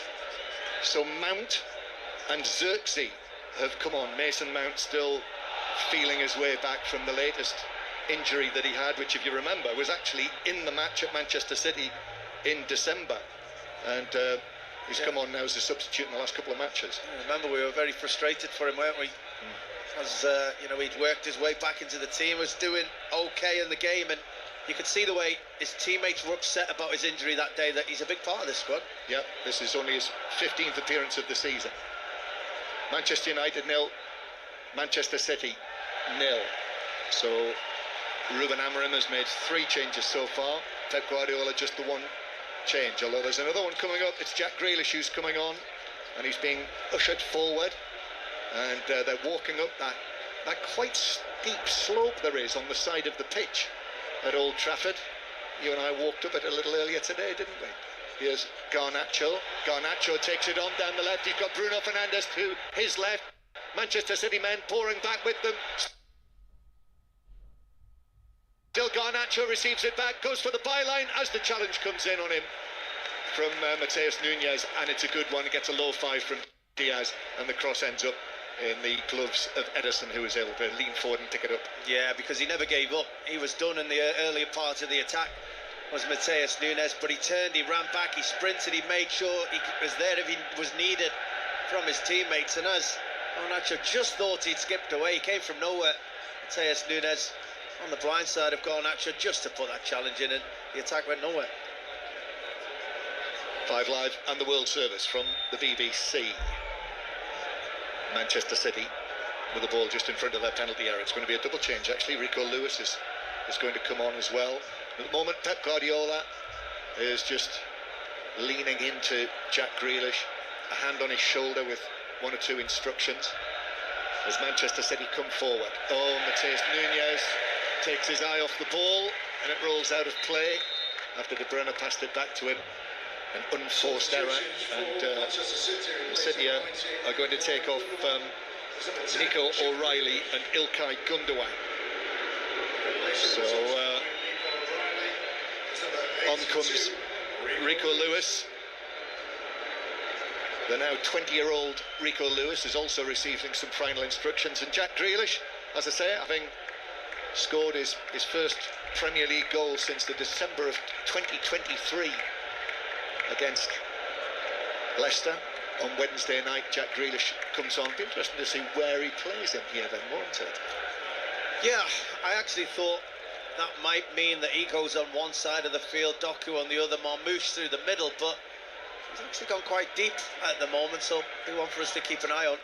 Yeah, he has. Rico Lewis, that's a straight swap with O'Reilly, so that is 20-year-old for 20-year-old at left back. 0-0 the score. That effort from Ugarte. Really, the first thing that Manchester United have done that's worthy of writing down on my pad in the second half. It's been Manchester City who've had the chances, such as they've been in the second half. And Manchester United with a pass forward towards Mateus Nunes, who takes it down on his thighs, being hassled by Garnacho, forced to take it back into his own penalty area, the Portuguese international, then out towards the corner flag, plays it away up the line. It's now been shielded there by Marmouche, and Bernardo Silva's helping out. It's very, very congested there. Diaz tries to play it off Xerxes. It comes off, hits him, so he then has to recover and put it out of play for a throw into Manchester United. And that's created a bit of reaction around Old Trafford from the home supporters. And then instantly, the throwing comes to nothing. They lose possession, and Bernardo Silva is leaned into by Mason Mount. He gets a yellow card for that. Free kick to Manchester City. You can feel the desperation from the crowd to just get excited by something. A little bit of pressure, a little bit of commitment from 4 or 5 players to force that throw in, and then you back it up in that way by just giving it away, which has been in keeping with the game. Giving it away, really poor position, and then suddenly Mason Mount's getting a yellow card on the halfway line for stopping a counter-attack. It's Leon Osman, former Everton and England midfielder, with us. Leon's old manager, David Moyes, still here, just to our left, about 15 yards away. They do play, Manchester City do play Everton in their match after next at Goodison Park, one of the final matches. How many of them are you going to, Leon? I'm hoping to attend all 3. All 3, yes. Yeah. I thought you might. I'm going on a couple of the days when it's closed as well, though, John. Oh, yeah. Just to shed a tear or two. Here's Doku. Are you going to sit behind that pillar again? Even when there's no one there. Doku slips it through, and that's an easy one for Onana to pick up. In the Challenge Cup Rugby Union, Lyon 20, Durban 7 now, and Ospreys 12, Scarlets 7. That's the Sports Extra commentary match. Earlier wins for Toulouse and Bordeaux, and Warrington winners in the Challenge Cup quarter-final earlier, if you haven't heard that. And if you missed the Grand Prix in the early hours, commentary was on 5 Live. The Checkered Flag podcast on BBC Sounds will have all of the analysis and reaction to that. It was won by Max Verstappen. Manchester United. Here's Casemiro playing it forward towards Dorgu, and now Garnacho on the left-hand side. Garnacho back to Dorgu, left-footed cross, and the left-footed shot as well. Well saved by Ederson. Xerxes with the effort, struck it well enough. Ederson moving to his left, palmed it away. Manchester United attack again. Dallow's cross is blocked behind by Lewis, and it's a corner to Manchester United. Oh, brilliant. Really good bit of play that from Manchester United. Sharp, incisive, quality finish on the end of it, and it took an outstanding save, actually, because Xerxes will have thought he'd scored. In fact, his teammates will have thought he'd scored as that goes towards the goal. Garnacho, Dorgu with the overlap and run. Fired it in, and on the twist and turn, on the half volley, he's fired one goalwards. Xerxes, as I said, double-handed save. Here's the corner for Manchester United. Diaz is there, heads it away. Volley back in by Masrafi. He's got that all wrong. Snatched at it. He was in mid-air, right foot, and he hit it horribly wide. It went out of play closer to the corner flag than the goal. Yeah, that wasn't the big chance, and I don't know if many people in Old Trafford thought that was the big chance as Mazraoui was running onto that volley from the headed clearance in the corner, but the one before it, Xerxes, and then the follow-up by Mason Mount. He was unfortunate that once that save was made from Ederson, it didn't fall naturally to him. He just had to let it bounce in and then twist and hit it himself, and Rico Lewis made an outstanding block. Yeah. Ederson's best save yet in the match. Still 0-0 here. 5 Live in the World Service from the BBC. Bruno Fernandes goes for an early pass. Garnacho on the chase. Mateus Nunes is with him, but he's close enough, actually. Garnacho still in possession, though. Carried it out wide. Now comes infield. Low shot. I think it did clip the heels of Gvardiol on its way wide by a yard or so. The low shot, and it's a corner. I think he's quite lucky it took the deflection, because it wasn't going to trouble the goalkeeper. Really good pass, really good vision from Bruno Fernandes to see City have played a high line. If you can just play that first pass into the space, you might have a chance. Garnacho onto it in a flash, gets 1v1 with Mateus Nunes. Dorgu takes the outside run. He could have played him in for a nice little pass across the 6-yard box and a tap, but he tried to go on his own. It's the wrong decision. in my opinion, and he's quite fortunate to get a corner. Yeah, corner then for Manchester United. It's getting slightly better, isn't it? Bruno Fernandes takes this short to Garnacho, back to Bruno Fernandes, controls it, right-footed ball in, that's dangerous, rattling around in the 6-yard box, then a challenge in there, it bounces behind the Manchester United players are going to the referee. It was it Casemiro who was landed on top of by Kovacic, and I think all that's been given is a goal kick. Yeah, for a moment Old Trafford felt that arm out, that left arm out by the referee was towards the penalty spot, but it wasn't. It's always a goal kick. It was just a ricocheting ball, you know, from that decent ball in from Bruno Fernandes, and as it's ricocheted down, it fell between Casemiro. For a moment, Kovacic looked like he was going to have a full swing to clear it, and he just kind of tries to pull out a little bit. So what do we think? Because of the way that he pulled out? Yeah, I think Casemiro gets a touch of the ball, probably. It's not a penalty, in my opinion. I think Casemiro is looking for it. I think he's desperate to try and get something. There may have been a little bit of contact, but not a pen for me. One thing we've not discussed yet, Leon, is, do you know who the VAR is today? No. It is Paul Tierney. Oh. Who was the video assistant referee for the Merseyside derby. Right, okay. This week. And the decision is? Well, he won't get involved. Recent history would suggest not. Manchester United 0, Manchester City 0. And that's perhaps something to discuss on 6:06 later with Robbie Savage and Chris Sutton. I'm due to be on 5 Live Breakfast in the morning. Could be a brief appearance. Yoro playing it forward towards Dorgu. Dorgu drifting infield, still going. Bernardo Silva into the challenge. Garnacho now takes it up on the left wing. Dorgu as well, just drags it forward and then he invites the challenge. I think there was a hand in the back from Mateus Nunes. Referee Brooks isn't having that as a free kick. So Manchester City are able to take it away. And the Manchester United supporters are becoming a little more animated. Kovacic's long pass downfield, Mazraoui chasing it. He's been chased by Doku. And the Moroccan international was able to find the pass back to Onana, who's actually struggling with the sun, I notice, which is just setting over the roof of the Stretford end. Long shadows across the Manchester United penalty area. And he is constantly shielding his eyes with his hand. Yeah, he's not even contemplating a cap or anything like that, so he must be okay. He must feel like he's in control of the situation. City there, though, just an opportunity for a counter-attack. I mean, Doku 1v1 with the whole half of Manchester United's pitch to run into, and he made a decent one, and it was a dreadful ball from Kovacic. Just misplaced the pass when you got a whole half to play into. Still 0-0, and time ticks on. We are in the 83rd minute. There's not been a draw in the Premier League Manchester derby for, since 2020, although they did draw in the Community Shield at the start of the season, as you might remember. Here's Mateus Nunes playing it forward to Bernardo Silva, but Bruno Fernandes is in with a challenge, and it's out of play for a throw into Manchester City in their own right back area. Let's hope for more thrills and spills in the Champions League. 5 Live, the place to listen to the commentaries live from inside the grounds, Tuesday and Wednesday, then Europa League on Thursday with Manchester United. PSG against Aston Villa, very much looking forward to making another trip back to the Parc des Princes. PSG confirmed as French champions last night. Yoro has pulled back Marmouche there. That is a yellow card for the young Manchester United defender.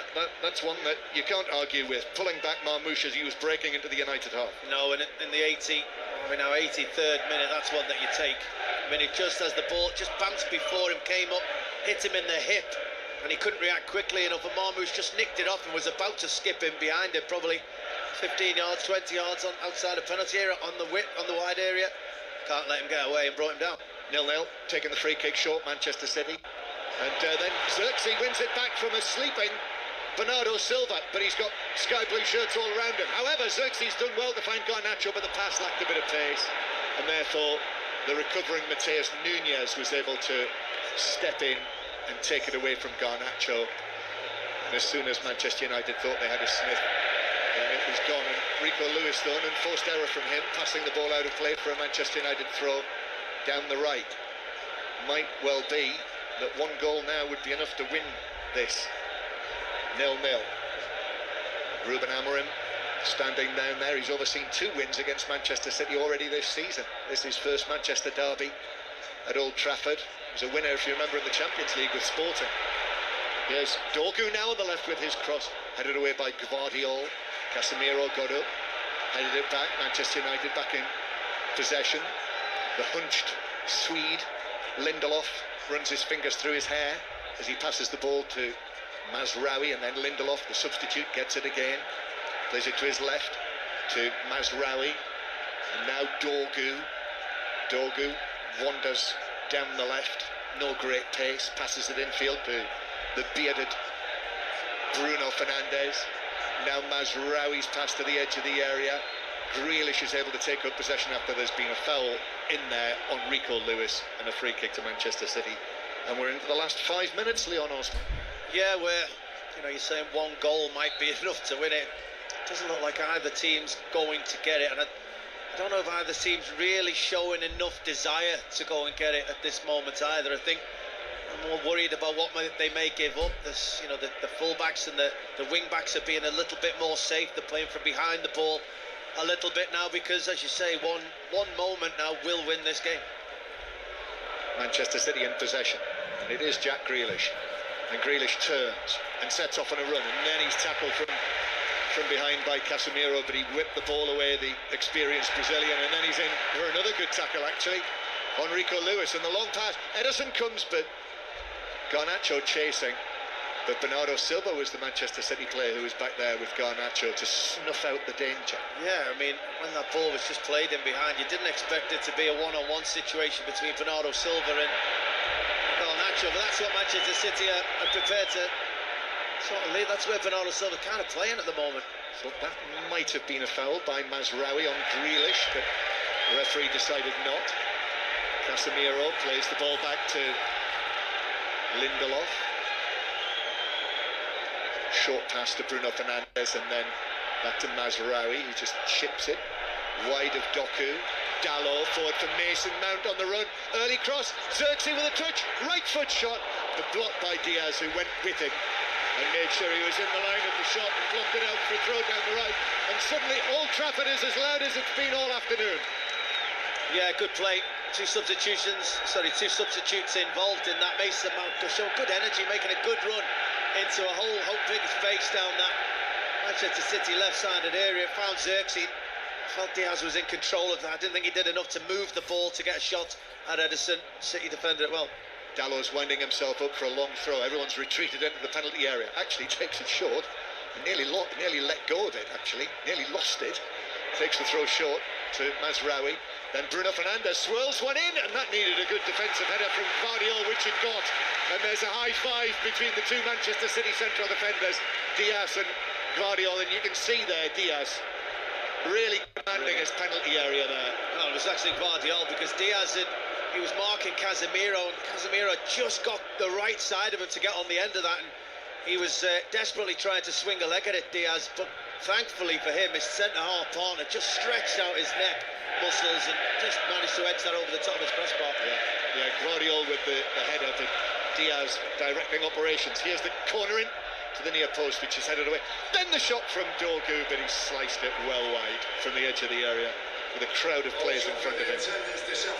Here's the attendance. 73,738 for what is the 196th Manchester derby in all competitions, and I think Diaz and Gvardiol, a match like this, his reaction, Diaz there, you can tell that the City are saying, well, one thing we can get out of this is a well-won clean sheet. Yeah, I'd always say that. You go into the dressing room at half-time, and sometimes it might not click for you going forward. Sometimes it might be a bit of a difficult afternoon. Poor touches, the opposition have worked out tactically. So they're the moments when it's vital that you keep your concentration levels really high defensively. Do not make a mistake. Don't turn this potential frustrating point into a really disappointing defeat. And actually, on that subject, probably worth pointing out that, amazingly, Manchester United haven't kept a clean sheet here since December the 1st. So in their last 12 home matches, Manchester United have conceded goals, which I think speaks volumes. That was the 4-0 win against Everton. About to say, that was against Everton. It was. And if you remember, Everton should have scored in that match as well. As it remains 0-0, closing stages, lines are open. Robbie Savage and Chris Sutton waiting to speak to you. 0859 909 693 on 5 Live. And we've got a stoppage because Dorgu has ended up in a heap. And the referee stopped play so he can receive treatment. He's waving on the physio. Yeah, I can get to me dinner then now, John. Finally. Now he's down. I mean, there just seemed to be a coming together. Didn't seem to be an awful lot in it. I think it was actually Dorgu who tried to make the challenge on Mateus Nunes. And as he's blocked it, Nunes' momentum has just took his body into the outstretched leg of Dorgu, that right leg that he planted in the ground. So all of Mateus Nunes' body weight went into that right leg, and it's no surprise it's hurt him, but hopefully he'll be able to get up and carry on. Yeah, we're into 4 minutes of added time. So 0-0 in the Manchester derby. Liverpool beaten earlier for only the second time in the Premier League under Arne Slot. So they still need maximum 11 points, but now from 7 matches to be confirmed as the champions. Southampton's relegation's been confirmed after they lost at Tottenham. So April the 6th, the earliest a team has been relegated in a 20-team English top flight. Brentford 0, Chelsea 0. Big win, surprise win for bottom of the table St Johnstone against the leaders Celtic 1-0. Hearts 0, Dundee United 1. All of that up for discussion with Robbie and Chris on 5 Live. Door goes off the field. Manchester City playing against 10 men temporarily. Passed behind Grealish. Xerxes was quickly under that. Rode the challenge well. Xerxes that came in on him from Gvardiol. Mason Mount running free with the ball. Gives it to Xerxes, right side of the box. Mount's in the middle. Here's the cross from Xerxes. It's a deep one looking for Garnacho. And Bernardo Silva was able to get up and head it away. But Manchester United continue to attack. Yoro, just a little touch there from Marmouche. Lovely footwork from Marmouche. Went down, no free kick. United, Bruno Fernandes allows it to run. And bamboozles Marmouche. And now Casemiro passes it back to Bruno Fernandes, who's going to swing it out towards the right-hand side, but behind Dalot, so he has to retreat and get the ball under control. Almost 2 minutes of the 4 of added time. Also, during 6:06, we'll keep an eye out to see what level of sitting protest there is inside Old Trafford from the Manchester United fans, and we'll bring you the live interviews from the tunnel here. Garnacho attacking down the left. Bernardo Silva reacted there a little against Garnacho when he got to his feet, sort of shrugged him off. Throw in. If there's going to be a goal, it's going to be a very, very late one. Dorgu, and then the referee, well, that seemed to take a deflection off the Manchester City player, but referee Brooks is pointing for a goal kick. Yeah, I think he's actually stolen that goal kick there with his reaction, Bernardo Silva. But Ruben Dias very quick again. You mentioned his leadership in the fact that he's marshalling these troops. He's keeping them, making sure they're defending that well. He came running all the way over to this wide area just to tell Bernardo Silva, well done. So you'll be able to read all about it as well on the BBC Sport website, on the football pages. Simon Stone's going to be writing about this one today. Highlights on Match of the Day 2 tonight, anytime on the iPlayer, and it's repeated in the morning. Here's De Bruyne. It's gone very quiet in the second half. Kevin De Bruyne, it should be said. Bernardo Silva carries the ball out towards the right-hand side, but Dorgu does well, dispossesses him. Bernardo Silva goes down. Bernardo Silva, the two Portuguese internationals together, Bruno Fernandes, and in the end, the ball runs out of play down that slope I was talking about. Got to be careful there, Bruno Fernandes. He keeps his feet, gets the ball to throw in. Yeah, good tussle. I mean, it's happened a few times. I've seen those two, Bernardo Silva, Bruno Fernandes. A lot of respect for each other, you can see, in the way they speak to each other, the way they smile at each other, but you know, they're not giving each other an inch. Certainly working as hard as they can to thwart their opposite number from creating something. 30 seconds of the 4 minutes to go. Already people heading for the exits, so not everyone's going to be sitting in. Here's Dalot. Dalot comes in field, but a heavy touch. Doku, this might be the final attack of the match. Mason Mount pounces on the loose ball. Here's Dorgu. Dogu dinks it in, and it's headed down and away carefully by Diaz. Marmouche, though, couldn't get the ball under control, and so Manchester United have it back. Casemiro passes it behind Mazraoui. I make it the 4 minutes are up. Dalot now to the right-hand side. Garnacho is there. Back to Dalot. This will be the last cross of the match. In it comes, away from Gvardiol. Mount, though, it comes back to him on the edge of the area. Bruno Fernandes, and then Yoro, and that's it. The whistle goes on an eminently forgettable Manchester derby, and Ruben Amorim and Pep Guardiola come together and they hug each other like long-lost friends on the side of the pitch. Honours very much even Leon Osman. Yeah, it was billed as Kevin De Bruyne's last Manchester derby, and how special this could be. What could be made of this game? What special memories would happen during this encounter? Unfortunately, this will be one that will be quickly forgotten. Not an awful lot happened. The goalkeepers weren't really troubled. There was an awful lot of competitive football in the middle of the pitch, but not a lot of quality overall. I'm not sure I've seen so many poor touches and passes given away by both teams in a game, and unfortunately that meant there wasn't an awful lot of entertainment.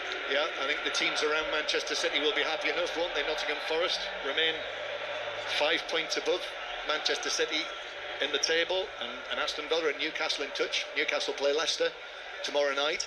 But it's all very friendly out there on the pitch. In terms of the chances, probably Xerxes' effort was the closest, and then Foden at the start of the second half when Mazraoui was able to put in the challenge. But really, as Leon Osman rightly says, this will slip out of our memories pretty quickly. Manchester United 0, Manchester City 0. And Steve Crossman is here with us at Old Trafford, and I suppose what we'll be looking for now, Steve, is to see how many people actually stay in, and I'm seeing banners already going up in the Stretford end. Yeah, one away to our left-hand side in the Stretford end says RIP fan culture 1878 to 2025. The Manchester United fans, a few of them, maybe a handful, who stood up in the second half and turned around to show a banner toward the director's box, the one that said 74 years of loyal support for what? And then when it was turned round, it said, I was sat here before you were born. So clearly that's a message about the ticket prices. We said there's a lot of complaints from Manchester United fans at the moment. This is the first game since the new ticket prices were announced, within which there was a significant decrease in the discount that older fans get. So that's exactly what that particular banner meant. And again, just looking to my left now, there's a Glazers out banner away to the left as well. And we don't know exactly how many are going to stay in. What I would say, John Murray, even at this early stage, is there does seem to be a lot of people who haven't moved yet. It feels like there might actually be quite a lot of people who end up involved in this. Yeah, and I wonder whether it might be like the protest at Tottenham a few weeks ago, when eventually they all moved round the ground and moved together, because there are people sporadically all around. It's such a big ground, and nearly 74,000 people are in here today. And as you say, Steve, that Glazers out banner is very strategically placed, because the players are still out on the pitch. Manchester United fans are still going around the ground, and Kevin De Bruyne is having his name sung here, and actually has gone. He's been ushered forward, and now Kevin De Bruyne, Pep Guardiola is there. He's standing applauding him, and he calls him over, and the two of them have an embrace, and he's patting him on the back, and he's ruffling his hair, and that's quite a moment, probably a little emotional. Kevin De Bruyne, having played for Manchester City for 10 years, knowing everything, what this means to the supporters, to be involved in his last Manchester derby. There'll be a string of lasts now for Kevin De Bruyne. So I'm not surprised if he's feeling a little emotional now, because if you like, this is the first of the lasts. Yeah, he certainly looks a little bit emotional down there, and I suppose the thing that links all of this together is value for money. I mean, if you'd spent £150 million on Kevin De Bruyne, he would have been worth every single penny. Away to our left, there are more banners emerging inside the Stretford end, and Kevin De Bruyne is clearly quite emotional now. He's having a conversation down there with one of the Manchester City substitutes. I'm just trying to get a read of the banner that's just appeared to our left-hand side. It says, "Your debt, not ours." Red writing on a white background. Behind that, white writing on the black background, the RIP fan culture. There's 2 or 3, I think, actually, of the different Manchester United supporters groups who've all come here with their own message that they want to be heard. Meanwhile, Kevin De Bruyne's got an arm round the shoulder at the minute there, down on the pitch. Nunez is next to him. And I think Kevin De Bruyne is just going to walk off. Obviously, every eye and lens is sort of trained on him down on the pitch there. Pep Guardiola is just having a little discussion with Bernardo Silva. It wouldn't be a Pep Guardiola moment without one of those sort of performative talks. But I just think, John, now the Manchester United fans, we really are seeing a lot of supporters have stayed behind to make this point. A lot, actually. And we were asking the question beforehand, how many would it be obvious? It's very obvious. Yeah, and the other thing to point out is, I mean, I think I'm right in saying I didn't see Jim Ratcliffe here today. Did you? I didn't see him, I didn't see him. But whatever hierarchy there was here, they've all disappeared out of the director's box. Presumably they're now down in the director's lounge as the Manchester City players. Pep Guardiola is given a cheerio there as he goes down the tunnel. But yes, I think there is now that movement, isn't there, together, and that Glazers out banner has now been moved more centrally next to the other banners there. And to say as well, we did see that stand-up protest from the supporters just down in front of the director's box during the course of the match as well, many of them wearing the green and gold, the Newton Heath colours, and point being that the suggestion is that they, having sat there and been in those seats for many, many years altogether, they're going to be moved next season to make way for a sort of tunnel club style setup. Yeah, I saw on the BBC Sport website on our live page where you can sort of see all of the colour that's going on around the games. Lots of people contributing to that, including supporters throughout the course of any day. Words that Manchester United fans were using, their messages: cynical, heartbreaking, insulting, 5% increase on tickets for the 3rd season in a row. I mentioned that discount halved for OAPs, a 50% discount for senior fans, down to 25%. Some of the fans group basically feel that what's happening is that they are trying to reduce the number of season ticket holders, as John was saying there, to make way for fans who are going to pay more money. So as we just looked at the Stretford end now, there's now another Glazers out banner that has appeared in the famous green and gold that John mentioned. That one says Wythenshawe Reds on it. And now the Manchester United fans are just starting to move together right behind the goal, away to our left-hand side in front of the Stretford end. But as you were saying, John, that is a real contrast with an absolutely empty director's box now, isn't it? Yeah, it is. And it's actually very difficult to say how many people are involved in this protest. And I'm looking at the people who are joining in the singing of the songs, and they are scattered all around the lower part of the Stretford end. Some of them in the top tier, but many people heading for the exits. I mean, I would say it's hundreds rather than thousands. Yeah, I would agree. Maybe 300-400.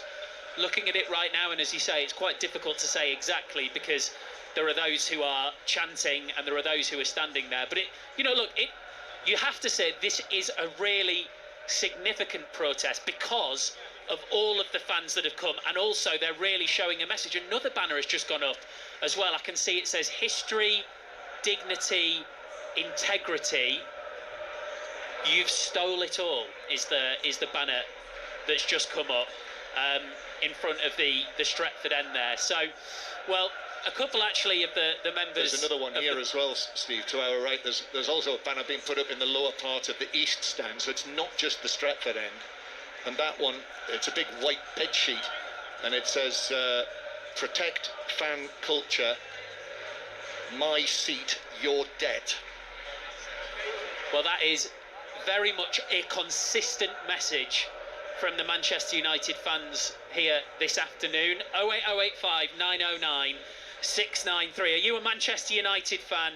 Maybe you're listening. Maybe you're over there now that a lot of the fans have gone and you can finally get on. Maybe you're listening via BBC Sounds. Maybe you're listening at home and you want to have your say.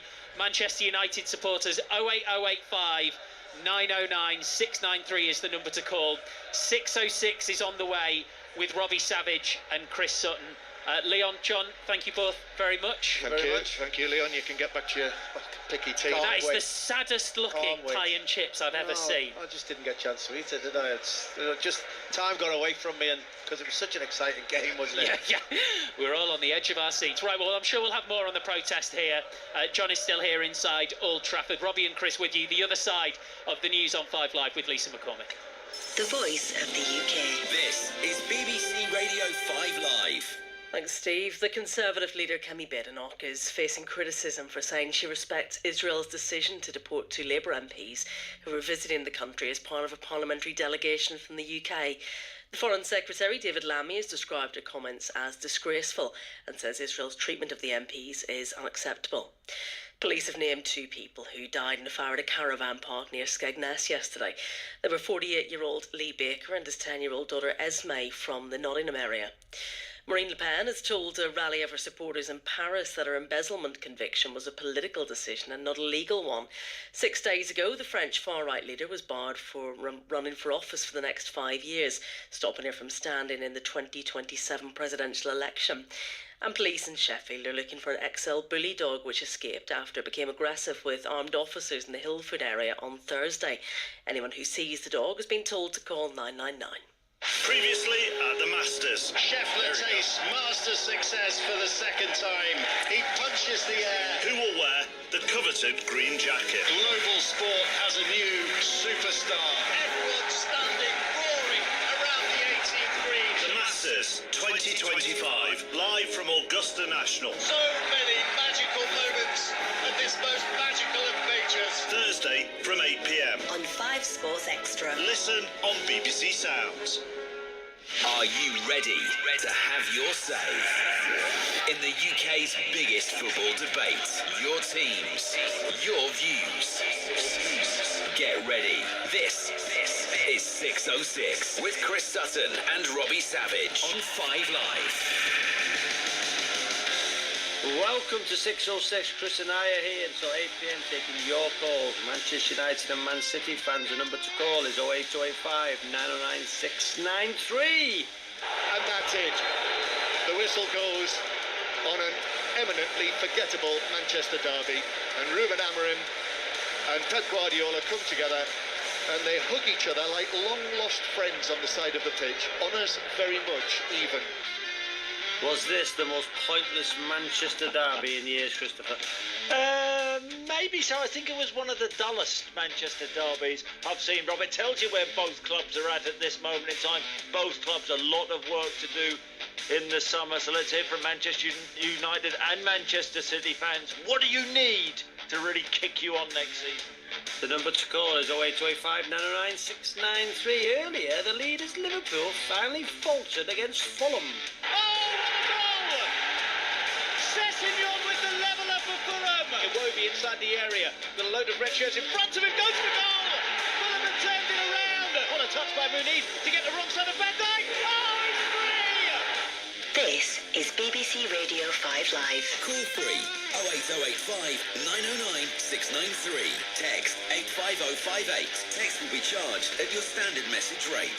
Visit bbc.co.uk/5live terms for our terms of use and privacy notice. Fulham were great in the first half. Liverpool are still 11 points clear, but are they limping across the line, Christopher? Do you know what I was thinking, Rob, after hearing that? Arsenal.